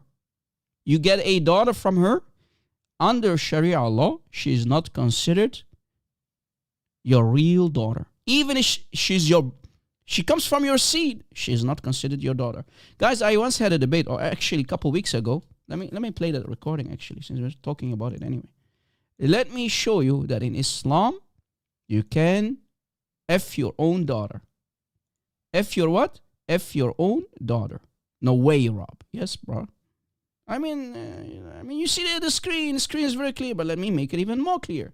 Maybe people still not getting it. I don't know. Manadri. I just had a conversation with a Sunni Muslim who happens to be a proud follower of the Shafi'i Sunni school, and he admitted something which we have always warned our audience about for many years now. Warning, this video could be very disturbing for some people. Peggy 18. Anwar, one day you commit zina. With a woman that is not your wife under Sharia law. Let's say you have a relationship, and for some reason you have a sexual relationship with that woman. She's not your wife. You are not married. You didn't marry under an imam, let's say. And you get a daughter. Islamically speaking, are you allowed to sleep with your own daughter? Because she is a product of zina. Are you allowed to sleep with your daughter? Yes or no? So, okay, this is what happens, yeah? Yes. As long as that child came out of zina, as long as that child is not through the wedlock, recommended Islamic wedlock, I can marry that daughter. You are okay with marrying your own daughter and sleeping with your own daughter just because she's not registered as legal daughter under Sharia law? So you're going to sleep with your own daughter? You okay with that? I'll marry that daughter. But then again, Wow! Damn! I said, hold up, wait a minute, something ain't right. Damn! I said, hold up, wait a minute, something ain't right. Is not through the wedlock, recommended Islamic wedlock. I can marry that daughter. You are okay with marrying your own daughter and sleeping with your own daughter just because she's not registered as legal daughter under Sharia law? So you're going to sleep with your own daughter? You okay with that? I'll marry that daughter. But then again, Wow! Damn! I said, hold up, wait a minute, something ain't right. I don't know, man. I don't know, man. What can I say more? Did you hear enough, guys? Did you hear enough? Did you hear enough? At least he's admitting it. At least he's honest about his religion. At least this man is honest about his religion.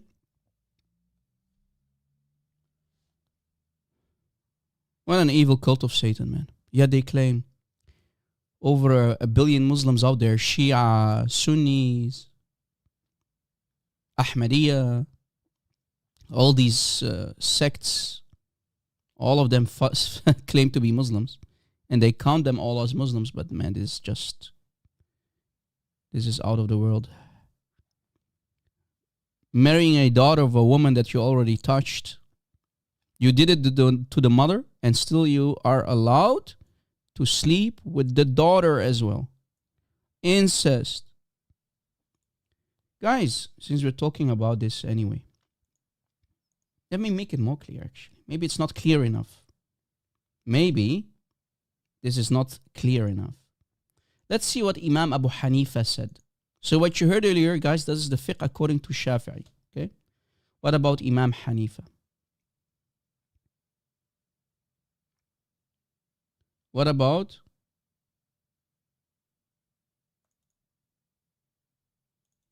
according Imam Abu Hanifa? What did he say?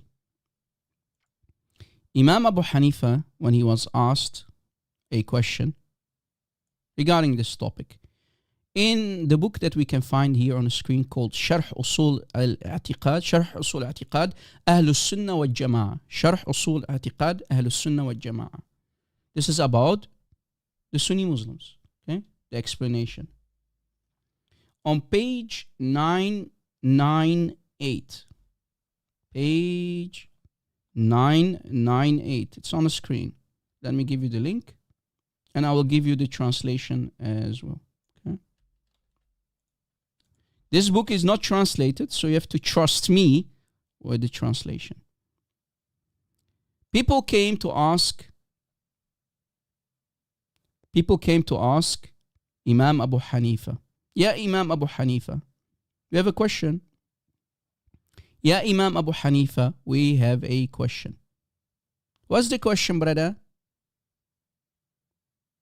What is the question Imam Abu Hanifa would have asked? They said, فقالوا ما تقول في من نكح أمه وقتل أبيه وشرب في الخمر فقال مؤمن. What does that mean, Rob? Translation, Rob, please. Here is my translation. Imam Abu Hanifa, when he was asked, Muslims asked Imam Abu Hanifa the following question. Ya Imam Abu Hanifa, what do you say about the Muslim man, a Muslim man who has with his own mother, and unalives his own father and drinks alcohol? Imam Abu Hanifa said, this man is a believer. Emotional damage.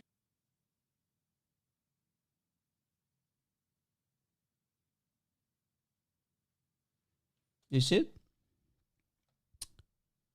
Giving it to your mother, unaliving your own father, and drinking alcohol, you're still a Muslim. According to Imam Abu Hanifa. This is Imam Hanifa for you guys. What an animalistic cult. What a savage cult. And they say Islam is a religion from God. Yeah, your God must be Satan, right, Muslims? You agree? Yeah, we agree. We agree. Here is a book, guys, not a topic. Here is a book called Tafsir al-Mulla Ali al-Qari al-Musamma. So this is tafsir for Quran, Rob. Okay. Tafsir, this book is tafsir for the Quran. Okay, for the Quran. So we're going to understand context behind a certain ayah. Volume 5. Okay, volume 5. And what I'm about to show you guys is also can also be found in Tafsir al-Qurtubi, the famous al-Qurtubi. Okay, in the Tafsir of al-Qurtubi as well. Okay, Rob, can you give us both tafasir? Sure, let's see. Because I'm sure, guys, you want to collect all of this stuff. So why not share it with you? Why not share this with you? Why not share this with you? All right. Tafsir al-Qurtubi, as I said earlier, in the chat on YouTube. And the link for the tafsir that you see here also on the screen. Both of them, back to back, for chapter 56, ayah 37. On page 91 of this book, Surah Al-Waqi'ah, the same chapter, guys, that I will go out on this chapter because this chapter is amazing. Surah Al-Waqi'ah, chapter 56, 34 to 37, specifically 36, 35 and 36. We see here a saying.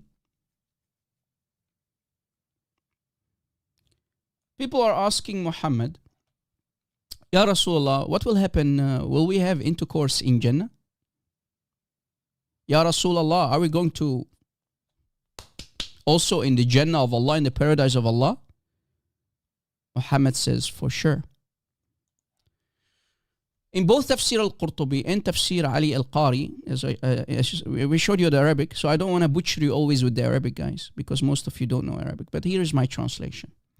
Al-Musayyib bin Sharik said, the Prophet said, when Allah said in verses 56:35 and 56:36, indeed, we have produced the women of paradise in a new creation and made them virgins. So this is talking about the women who will go to Jannah, to paradise, and made them virgins. He, the filthy prophet, said, they are the old women of this world, but Allah will create them as new again. So guys, Allah is a plastic surgeon, plastic fantastic surgeon. He will make you all shiny new again. If you have hanging, Allah will make them, like melons.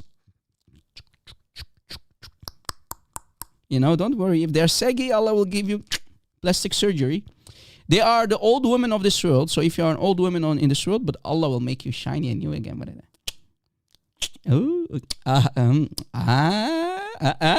Yes, brother. But Allah will create them as new again, like when their husband met them for the very first time as virgins.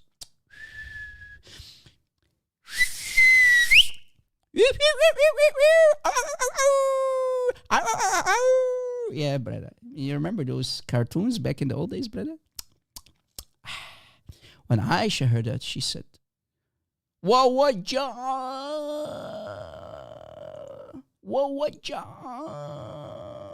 sorry, guys. Let me switch the screens. I forgot to switch the screens. Sorry for that. Aisha, when she heard this, she said, the pain. The pain. Why did Aisha say that, guys? Because she reminded herself when Muhammad opened her baby legs at the age of 9 and took her virginity, brother. The pain all over. Even in Jannah, I will have pain. The pain. Muhammad said there is no pain. No pain, no gain. Don't worry, be happy. In Jannah, you won't have pain, even if you're a virgin. The pain.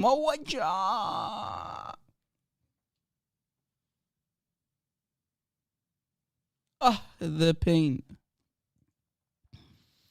In the following book, guys, I have so many books about this topic, called Hadi al-Arwah ila Bilad al-Afrah, Volume 1 by Ibn Qayyim al-Jawziyah, the famous, big Sunni scholar, Salafi scholar Ibn Qayyim al-Jawziyah, the student of Ibn Taymiyyah. That Ibn Qayyim, page 165, we see the following hadith. They asked Muhammad, Rasulullah, Do we have intercourse? Do the inhabitants of Jannah, do the Muslims who will go to Jannah, will they have effing? Will they F? Is there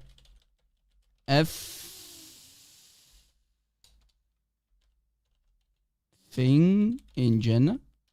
Ya Rasulullah. Oh la la, ya Rasulullah. Like, oh la la, ya Rasulullah. Will there be in Jannah, brother? He answered, by the one I swear. So here Muhammad starts to swear, guys. Muhammad is swearing.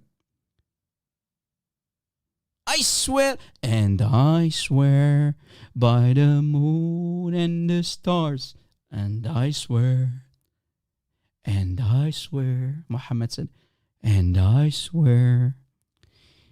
Dahman, Dahman. Wa ashara biyadi. And he pointed with his hand. Dahman. It's going to be hard.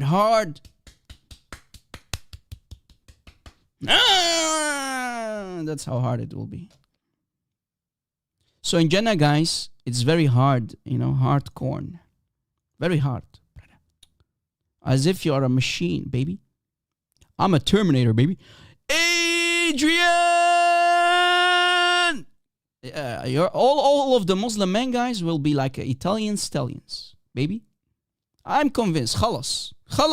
I am convinced Islam must be the truth. Dahman.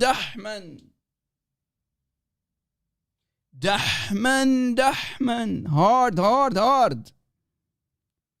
Dahman means, guys, hard. And Muhammad said, up yours, baby. Like it's like this, Rasulullah, thank you, Rasulullah. Khalas, ya Rasulullah, I'm convinced in your message, brother.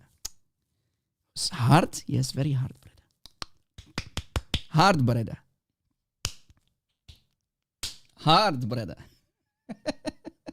I'm alone, VC. Yes, that's why. For now, I'm alone. The kids are still not around, so I can do and say whatever I like.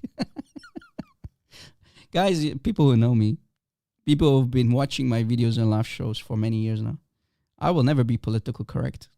I'll bring down the hammer. You don't like it? Don't be here. This is Rob Christian's show.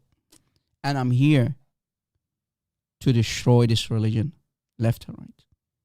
My foot is on the throat of Muhammad, day in, day out. Here is another book, guys. Tahdhib al-Lugha, Volume 4 by Ibn Ahmad al-Azhari. Page 251. Another person or some people asked Muhammad. They asked him, Ya Rasulullah, Ya Nabi Allah, Inna al-Nabi qila lahu. They asked him, they asked him, is there any nikah done by the people of Jannah? Are they going to F in Jannah? Is there effing in Jannah? Ya Rasulullah. Will the people who go to Jannah, the inhabitants of Jannah, will they F? And Muhammad's answer his answer is, Qala, with a very, very hard penis, with a very strong desire, strong lust that does not stop, with a penis that will never go soft. Yes, you heard it correctly.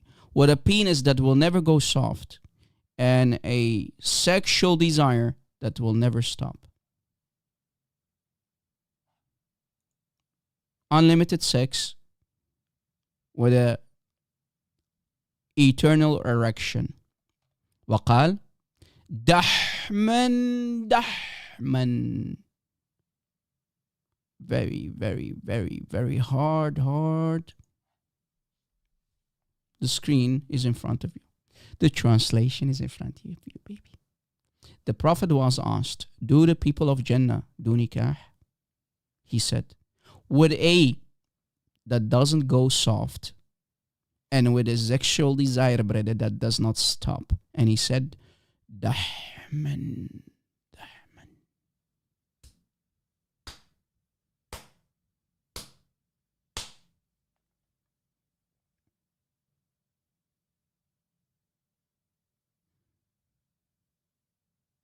I'm speechless.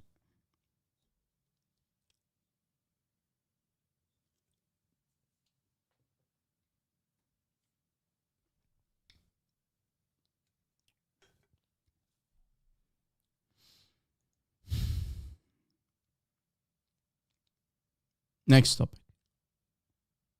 Any Muslim?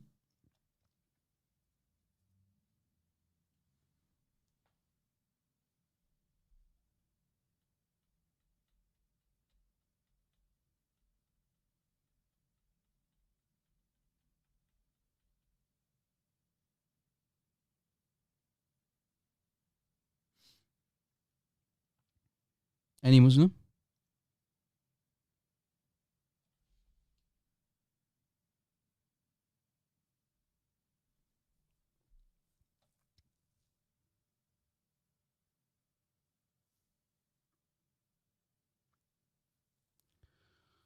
Women in Islam, guys, we already explained that they are nothing but animals from the Islamic books left and right. But what about if they go to Jannah? Will they still be walking, talking? Well, I mean, we already proved it. But the women of Jannah are a woman of the street. You see here a man is approaching a woman and he's going to pay her money. Remember, Muslim women are very cheap. Muslim women are very cheap because even the Sahaba, they used to give flour to women and use them and abuse them for amount of short time and calling it mut'ah. And we know that Ibn Abbas did it. We know that Ibn Mas'ud did it. Muhammad himself did it. Yet the Muslim Sunnis, they want to convince us that it's abrogated. Abrogated by who? By Umar in the end, not Muhammad. Shia still practice it, but what about if you go to Jannah? What about that one? Chapter 56, ayah 37.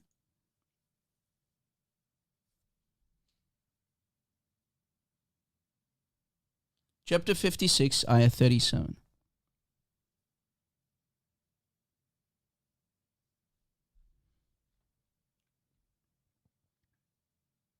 What does it say, Rob? Well, it says here in Arabic, qahba. Any Muslim woman is a qahba. Any Muslim woman who will go to Jannah of Allah. Maybe some Muslim women are there. I know that there are many evil women out there. I know that. Everybody knows this. I mean, not everybody, So probably these type of women could be potentially good candidates for Allah in Jannah. Right? And I'm sure they are ready to be effed for eternity. And Allah calls all the Muslim women, if you are a son of a woman and you're not a son of an animal, you have to believe that your mother will be a big fat qahba in the Jannah of Allah, in the paradise of Allah, according to chapter 56, ayah 37. What does it say? Well, if you go to the ayah, it says عُرُبًا أَطْرَابًا. عُرُبًا أَطْرَابًا. What is the word عُرُبًا? Let's see. We already mentioned this in many live shows, but we have to mention it again. In شقائق الأطرش في رقاق الغنج, in this book by Jalaluddin al-Suyuti, the Jalaluddin al-Suyuti, who wrote so many books, guys, is famous. I mean, if you are a Muslim and you don't know al-Suyuti, then you have a problem.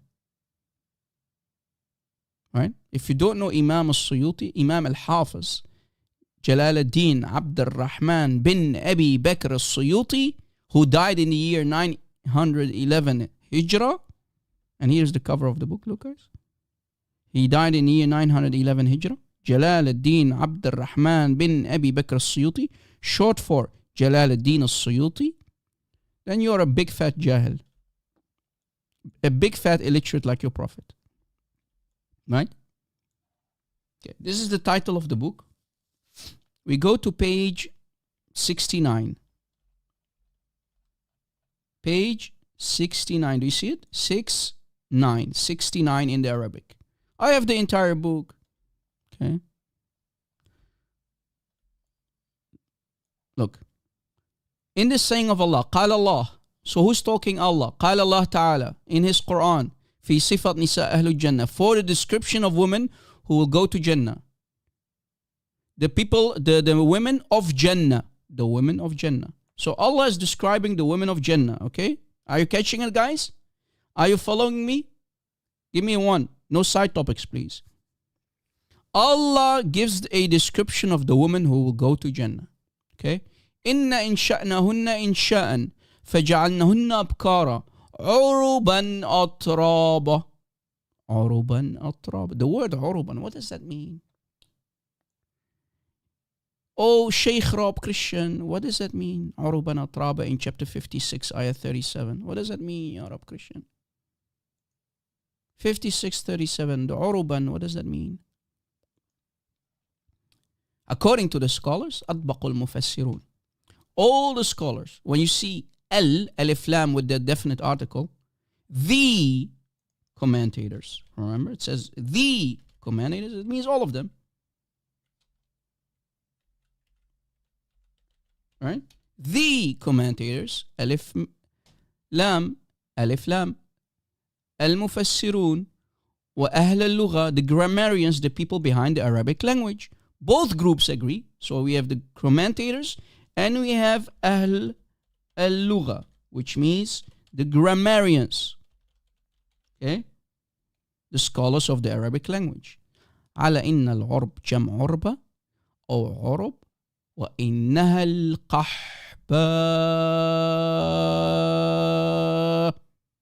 So your mother, your sister and daughter are all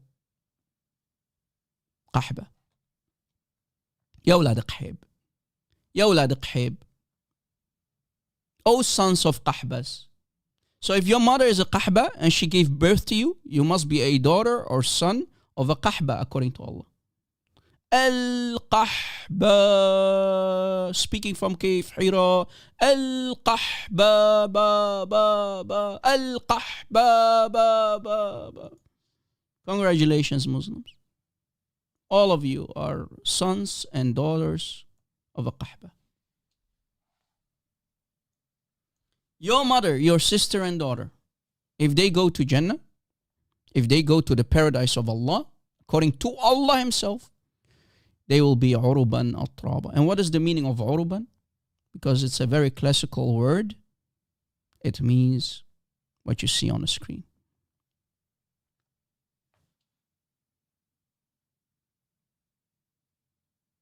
Onur, if I'm the one capping, then do me a favor, Onur.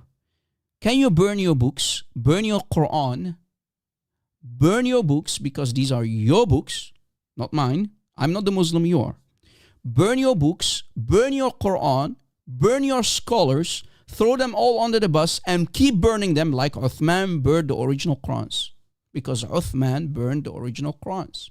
So you can do that too. If Uthman had the authority to burn Qurans, you can burn your Quran and you can burn all of your books who explain the Quran.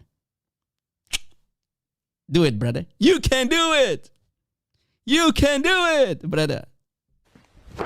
Emotional damage. I'm talking to Honor on TikTok, guys. Yeah, Honor has none. Yeah, if you're not a Muslim, why are you calling me a liar then? What's wrong with you? Sure, what's your deal? Go play somewhere else, man. I'm only reading.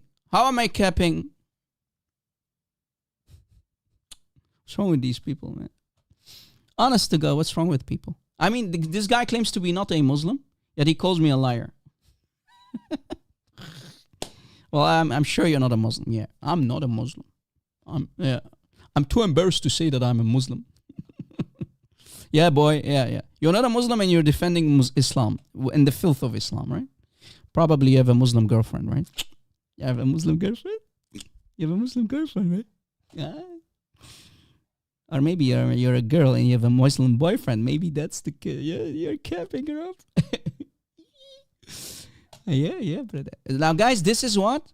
This is the book of Jalaluddin Suyuti explaining the Quran. Okay. Now, let us go to Ibn Kathir. If we go to Ibn Kathir, let me give you the link. Rob, can you give us the link of the earlier book? Sure. What kind of question is that? Let me give you the book as well.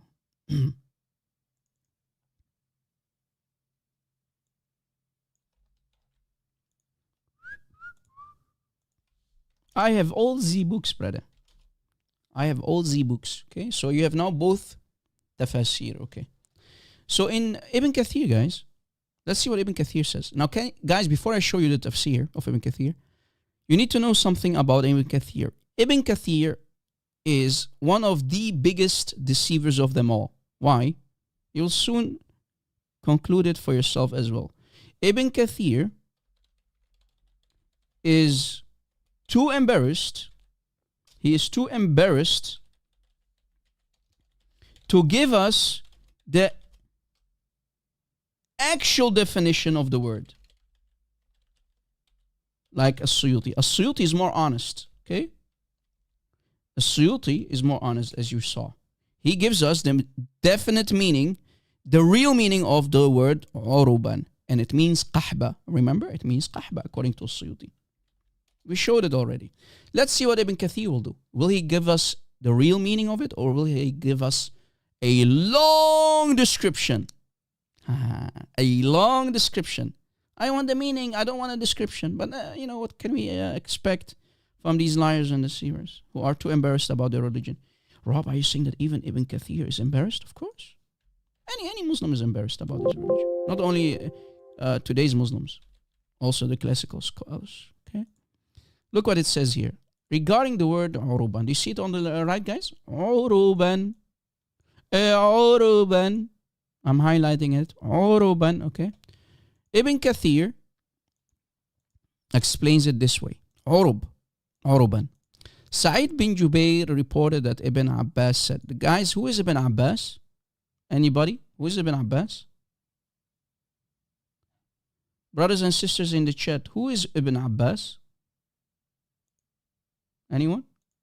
Who is the Ibn Abbas? Hope you paid attention. The cousin of Muhammad. Thank you. So the cousin of Muhammad explains, Ibn Abbas said, Habr al-Ummah said, the Tarjuman of the Quran said, he's the translator for the Quran. That's one of his nicknames. They, meaning the women of Jannah, they are in an infatuated state with their husbands. Haven't you ever seen now here comes the Jews. Haven't you ever seen a she-camel in heat? She is like that, baby. She is like that, baby. She's a what? A horny she-camel. Your mama, your sister, your daughter, she's a horny she-camels. She is a horny she-camel. She's like that. So guys, Ibn Abbas, in the tafsir of Ibn Kathir, is giving us a description of how she will be like. She's going to do a lot of, and she's going to do a lot of, and she's going to be very horny, brother. Oh, baby. Yeah, but he's not giving us the actual meaning. I mean, it's one word. Tell us what it means. It means qahba. We know that already. But guys, as you noticed, as I said earlier, Ibn Kathir is too embarrassed to give us the meaning of the word. He's only giving us a description, right? She is like that. She's an animal in heat, baby. But actually, the meaning of the word itself, it means qahba, as we showed you earlier, right? So it's one of the two, you know? Pick your cherries, Muslims. Either you accept that your mother is an animal in heat. She's a horny animal. In this case, an horny she-camel, a female camel. Or she's a qahba. I mean, both, right? Both are okay, brother. Yes, baby. Your mother, brother. Your sister, your daughter, brother. Your wifey. She is, right? Yeah. And we talked already about this topic. What a filthy cult, man. What a filthy cult.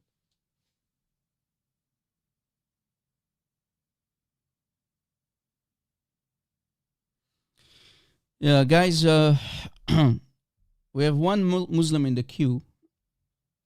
In the last live show, he called me, and I'm not going to give him a stage again. Same guy, who was laughing like a little girl. Abdul, you don't even have a beard, man. You don't even have a beard on your face. I saw your picture, man. Go grow a beard first. Then call me back. There was the guy who was laughing last time, guys. Yeah, go do response videos about me. Go. Same kid, yeah. Probably 16 years old or something. Any imam, any sheikh, any student of knowledge. I don't want children, man.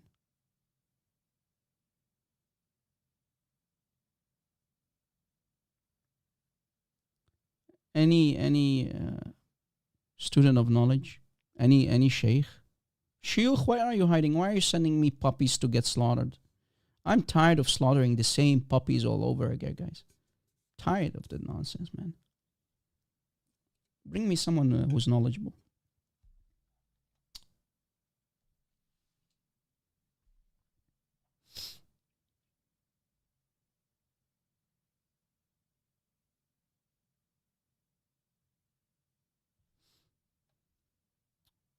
Guys, are there any questions in the chat that we can answer? Because I saw in the beginning a couple of questions that were off topic, and I decided to not answer them because they were off topic.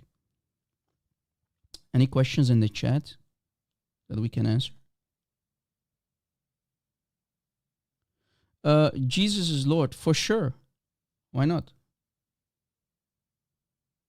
For sure. I'm tired of these puppies that these cowardice shuyukh are sending me. I wanted to debate a real imam. I mean, I'm even willing to do a formal debate. I don't care. Where can I reach you? You can reach me on Patreon for free. You look in the description box, brother, and you can literally send me a message.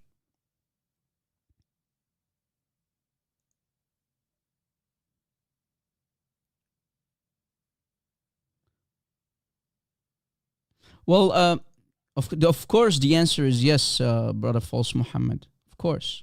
I mean, if it was not small, how did it fit in baby girl Aisha at the age of 9?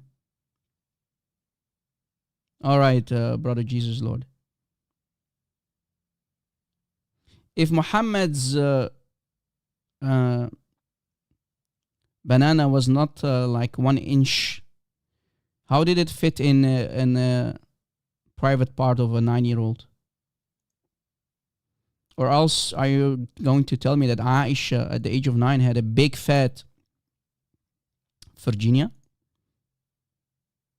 I'm not sure about Muslim girls and women, but clearly, it's one of the two. Either she had a big fat Virginia at the age of 9, or Muhammad had a small 1 inch penis. I think it was Muhammad. 1 inch penis, brother. Muhammad had a 1 inch penis. I mean, how did it fit in a 9-year-old girl? I mean, what's wrong? I mean,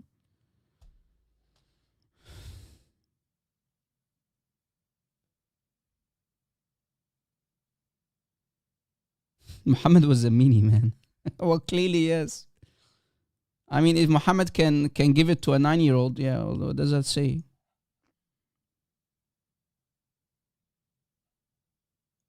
Any Muslim with some knowledge? Any Muslim with some knowledge?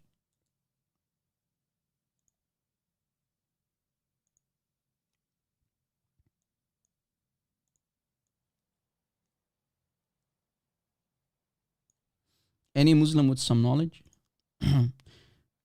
Guys, do you hear the sound of the rain? It's raining.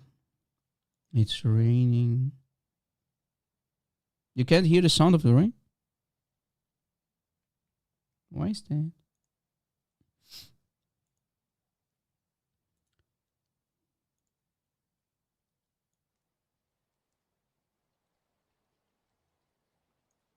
What about now?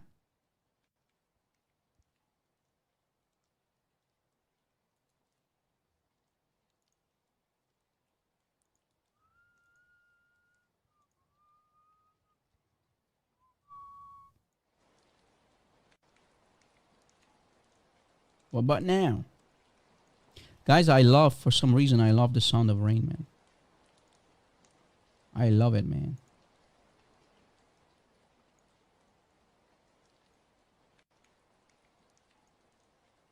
For some reason, I like the sound of rain. It gives me a relaxing feel or something. I don't know.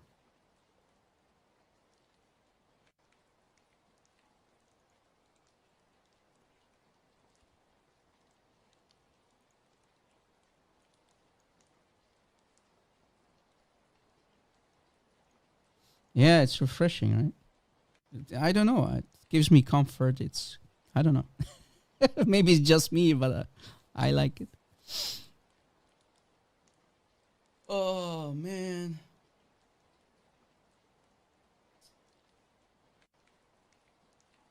I have some time left, guys. I want to answer questions, to be honest with you. I want to answer questions. I know that in parts of Asia, it's not already dark, and maybe, some people are even in bed listening to me.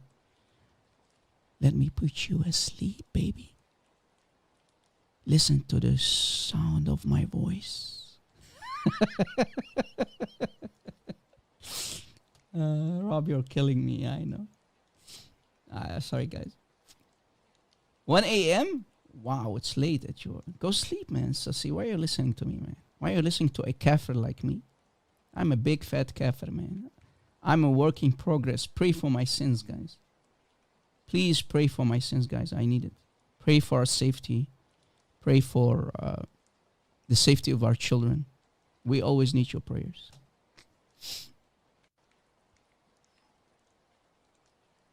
Here it's still early. What can I do? Any questions, guys? Please don't ask me where I live. Don't ask me what my bank account number is. I will not give it to you. I'm very poor though. I'm not that Maybe if you're watching me on TikTok, guys, if you watch on TikTok, you'll see my mixer that I bought from your donations. You'll see my microphone. This is my microphone. You see the screen that I bought from the donations to give you this quality experience for live streaming. So I want to thank all the brothers and sisters out there who have been donating. Every couple of years we need to upgrade, guys, because nothing survives. Soon I will need a new computer as well. But the Lord will provide. And everything that we get, guys, inside, we'll spend it. I bought a new chair. Finally. Rob, you bought a new chair. Yes, I bought a new chair. They call it a ergonomic chair because I sit I went to the I looked up online what kind of chair can I buy, because I tend to sit along in a chair for long streams. They told me, I got the advice to buy an ergonomic chair. I said okay.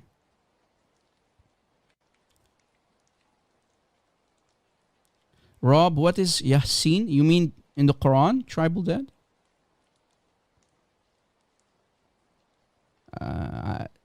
Love and peace, show us the chair. No, you don't want to see, man. It's not that. You don't want to buy it, though. I'm an old guy, You don't wanna buy what I buy. What is the oldest Quran and is it authentic? There's nothing called authentic. If you talk about the manuscript, the oldest manuscript is the Sana'a manuscript. Sana'a manuscript.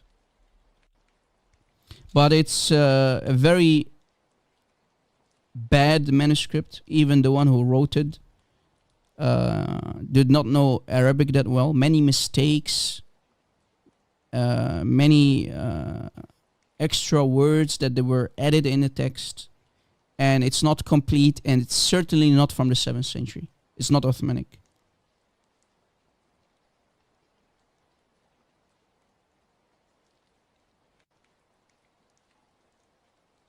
What is your response, Rob Christian? What is your response for Muslims who don't accept hadith? They are fake Muslims, because in the Quran it says you have to obey Allah, you have to obey the messenger. How can you obey Muhammad without hadiths? And you have to obey the scholars who have knowledge. That means you have to accept Ibn Kathir, you have to accept Al-Qurtubi, you have to accept all the scholars, you have to accept Muhammad, what he says in the hadith, and you have to accept the Quran, Allah supposedly. And remember, Allah has also hadith.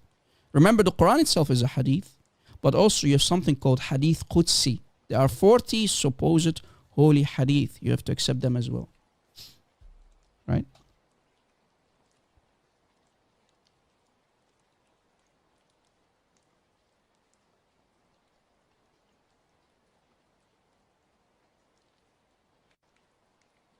Is there any reference that support Herjanto? Muslim scholars, let me tell you something. Muslim scholars will never issue a fatwa if it doesn't agree with the Sunnah and the Quran. So if there is a fatwa and they literally are using the Sunnah of Muhammad, the teaching and tradition of Muhammad, and the Quran, and of course fiqh, etc., Sharia. So when you have a fatwa, you don't even need the reference anymore.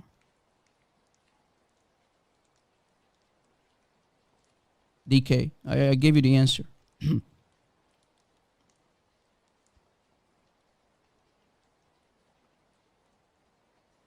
Pain Turtle says yes, it does not match the Hafs today. So the Sana'a manuscript does not match the Hafs Quran today. It's actually contradiction. It contradicts the Hafs of today.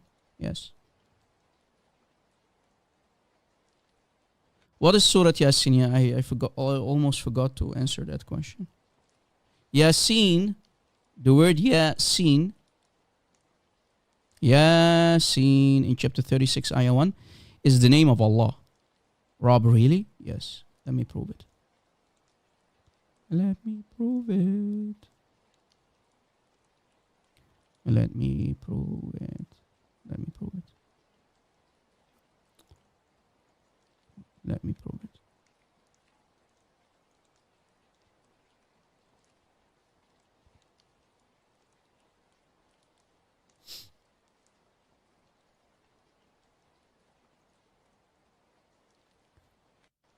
Where did I put?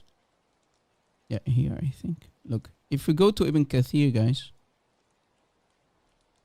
If we go to Ibn Kathir, here is the cover of Ibn Kathir. So guys, we know that there are online versions of Ibn Kathir, but when you actually buy the book or download the PDF, the book of Ibn Kathir, it will look like this. Tafsir Ibn Kathir, volume 6, okay? For chapter 36, ayah 1. Yasin. Volume 6, Juz al-Sadis, Surah Yasin. Volume 6, Surah Yasin, chapter 36, ayah 1. On page 563 of Ibn Kathir, we find the explanation for Yasin, ayah 1. Okay, look on top. Yasin. Look on top. Yasin. Okay, that's the first ayah of chapter 36. And look what the scholars said.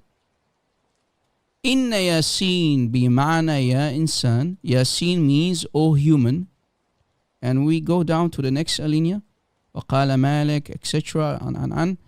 Huwa ism min asma Allah ta'ala. And it's one of the names of Allah. 1 + 1, if it's the name of Allah, and it means, oh, human, then Allah must be a human. Did you catch it? That means Allah must be a human. And we know Sin, guys. Sin was the name of the moon idol. The Nabatean god, Sin, was the moon idol. Allah is the moon idol, or human. Idol look like a human. Did you catch it? Tamsir, are you a Muslim? Tamsir, are you a Muslim? I don't have Skype open because I'm tired of these trolls, man. If you're a Muslim, you can call me. I don't. Today, I'm not in the mood to have long conversations, to be honest. You're a Muslim? Okay. Okay, no problem. I hope you're not a troll, though.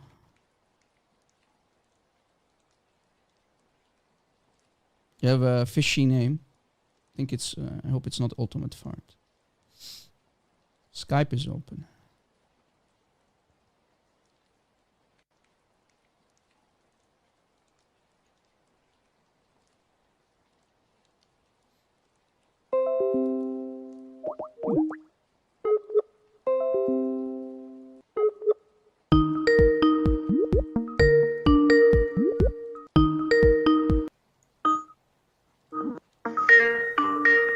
Mute YouTube. Run like a. Run like a. Yeah, you're like your dad. Filthy, disgusting. I knew it was him, guys.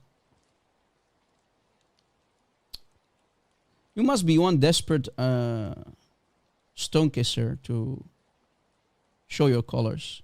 Manifesting like always, guys. I knew it. Didn't I say it was him? Guys, I have at least more prophecies than Allah in the Quran. Allah did not mention any prophecy in the Quran. At least I'm more akbar than Allah, right? I prophesied that it was ultimate donkey, ultimate fart, and it turns out to be great. A great prophecy, brother. So I'm a more prophet than Allah and Muhammad altogether.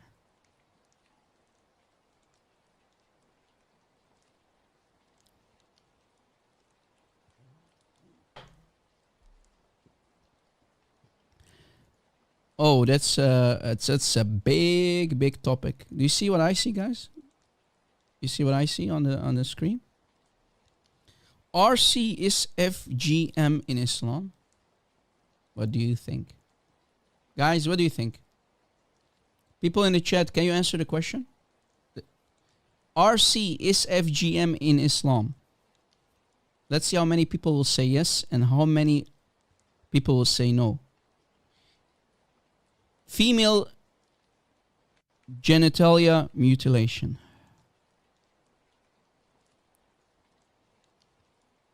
Or circumcision.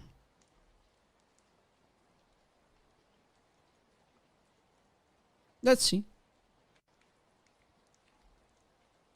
Let's see. Let's see if we can put something for you on the screen, baby. The answer would be, of course, yes. Look, guys.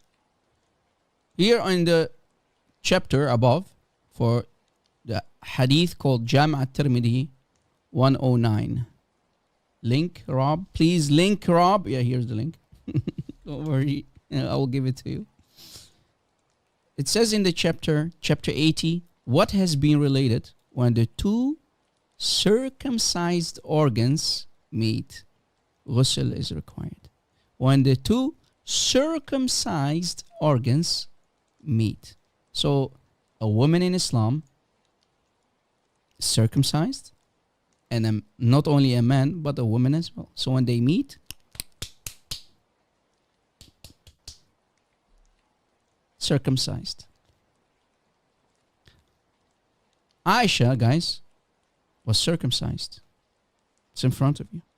The Prophet said, when the circumcised meets the circumcised, then ghusl is required. Well, clearly, then the wives of Muhammad must have been circumcised. cutting off, guys, the clitoris and many times also the rest. Here is more proof that women in the 7th century were being circumcised. Watch. Hadith number 2 as well. Look. Circumcision. You look at the heading. Look at the chapter. Circumcision. Right? Circumcision. Alqama related that when the daughters of Aisha's brother were what? The daughters of Aisha's brother. So the nieces of Aisha, right? They were circumcised. Is that a good answer, guys? Are you satisfied? You are, right? Okay. Rob. This is Islam? Yes. So when you see countries like Egypt, someone is saying Gambia, Sudan, Somalia, it's Islamic. Islamic. FGM is Islamic. They mutilate the woman. It's nothing but amputation. It's evil. It's from hell. It's from Satan. But of course, this is Islam. What can you expect? How they do it? They cut off the clitoris so that the woman cannot enjoy. They cut it off completely. Sometimes it goes even so far that they even sew the opening. They leave a tiny little opening for the pee. Right? They have all kind of different. Depends on.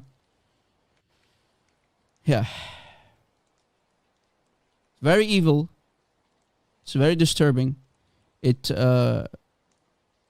destroys a woman psychologically and physically. It destroys a woman. Satanic from hell. Physically and mentally, it destroys a woman. Because women in Islam, exactly, Aisha's goat, I like your name, I love your name. Female pleasure is haram. A woman is nothing but an animal, as we showed you before in today's live stream. If you missed that part, go rewatch it. The admins will provide the timestamps and the references too. So don't worry, be happy. I know my live shows are always long, but you have access to all the sources that you need. You can collect them after the live show. In the comment section and in the replay chat, guys. See how evil Islam is? In Islam, you have to literally and physically and mentally bury a woman deep feet under. You have to destroy her mentally and physically. A woman cannot be a human being.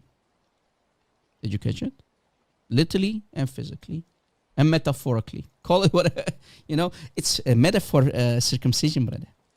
It's not physical, it's metaphor. Everything in Islam is metaphor, brother. Yeah. They were metaphorically circumcised. Exactly. Everything that embarrasses Islam becomes a metaphor.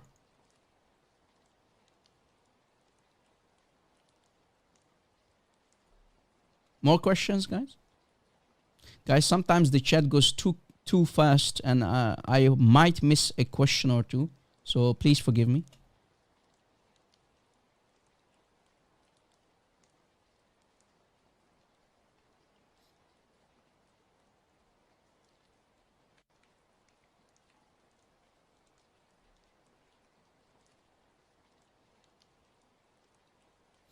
Any questions? Rob, can you prove to me that the Quran admits that the Bible is true? Sure. Where do you want me to start? Do you want me to give you 2-hour lecture about it? Do you want me to give you a summarized answer? What do you want? Because it's a huge topic. Sorry, to be honest with you, if you want full honesty, I can't fit it in a 10-minute explanation. But we have done live shows about it, my friend. Long live shows about, does the Quran confirm the Bible? The answer is yes, of course. For example, let me give you one tiny example. Just a small one. To give you a hint. If you want the big answer, go watch my video about it.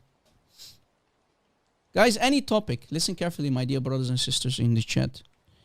Any topic, we already covered it in a video because I have more than 660 videos and live shows that we have created in the past. So, any topic is already covered. Yeah. Let's see. The short answer. Short answer.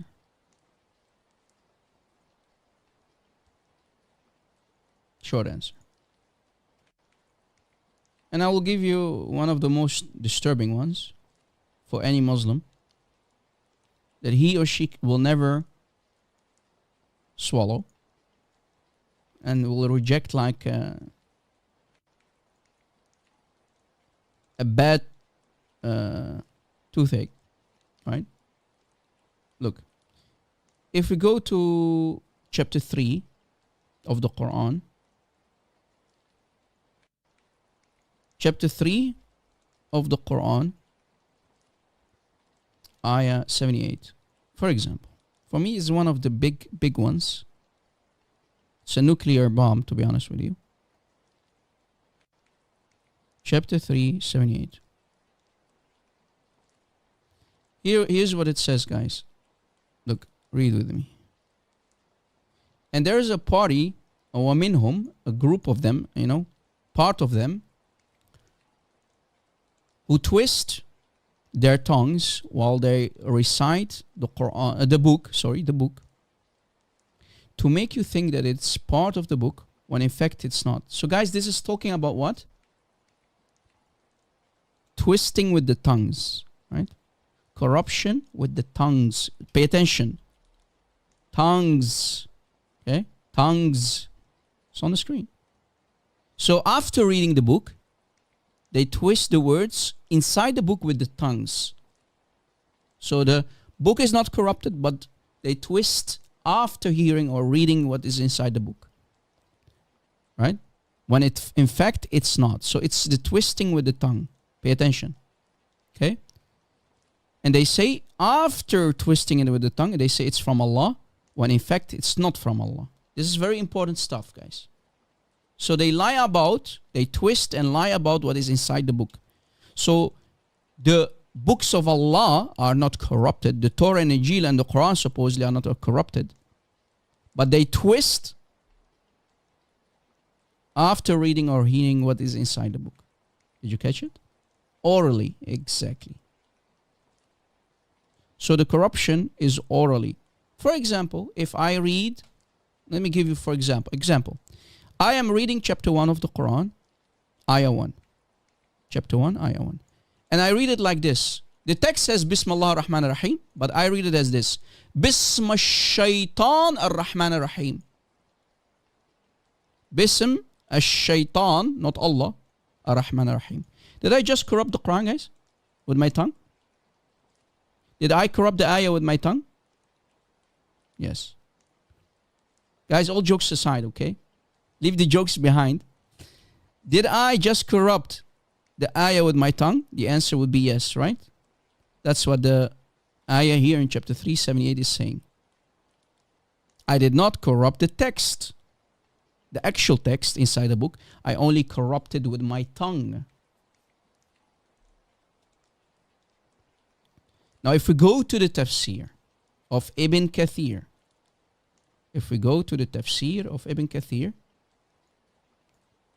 Because Muslims always say, Rob, go to Ibn Kathir. They idealize Ibn Kathir, no problem. In the tafsir of Ibn Kathir, here's the Arabic. But let me provide also from Quran X. Ibn Kathir, chapter 3, ayah 78. Chapter 3, 78. Rob, can you give us the link? Sure. Here's the link. Ibn Kathir for the ayah, same ayah, to understand what's going on. Read with me, guys. Al-Bukhari, meaning Imam Bukhari who wrote Sahih Bukhari. That Imam Bukhari. Guys, are you paying attention? Are you guys paying attention? Give me a one, please. Everybody. So you can understand what's going on.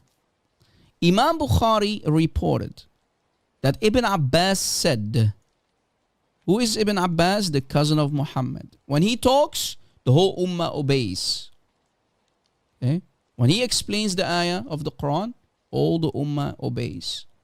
Ibn Abbas said that the ayah means, chapter 378 means, they alter and add, although none, pay attention, none among Allah's creation, nobody, no human, no jinn, no human, no angel can remove the words of Allah from His books. Pay attention, books, all of the books of Allah.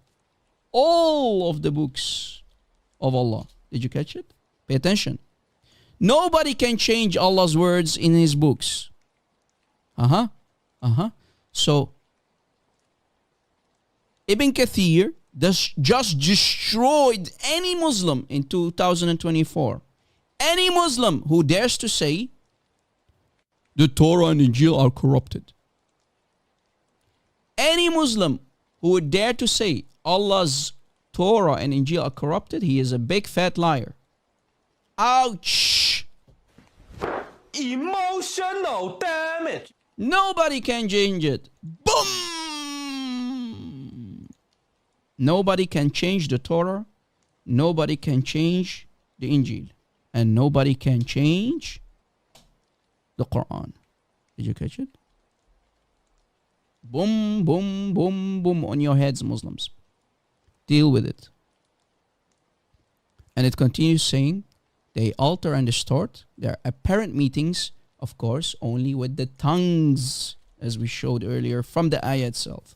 So guys, what they change is not in the actual scripture, but with their tongues after reading it. And it continues saying, Wahab bin Munabbih said, the Torah and the Injil remain as Allah revealed them, and no letter in them was removed. However, the people misguide others by addition and false interpretations. Guys, I'm receiving a phone call. Give me a second.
YouTube channel. Please subscribe.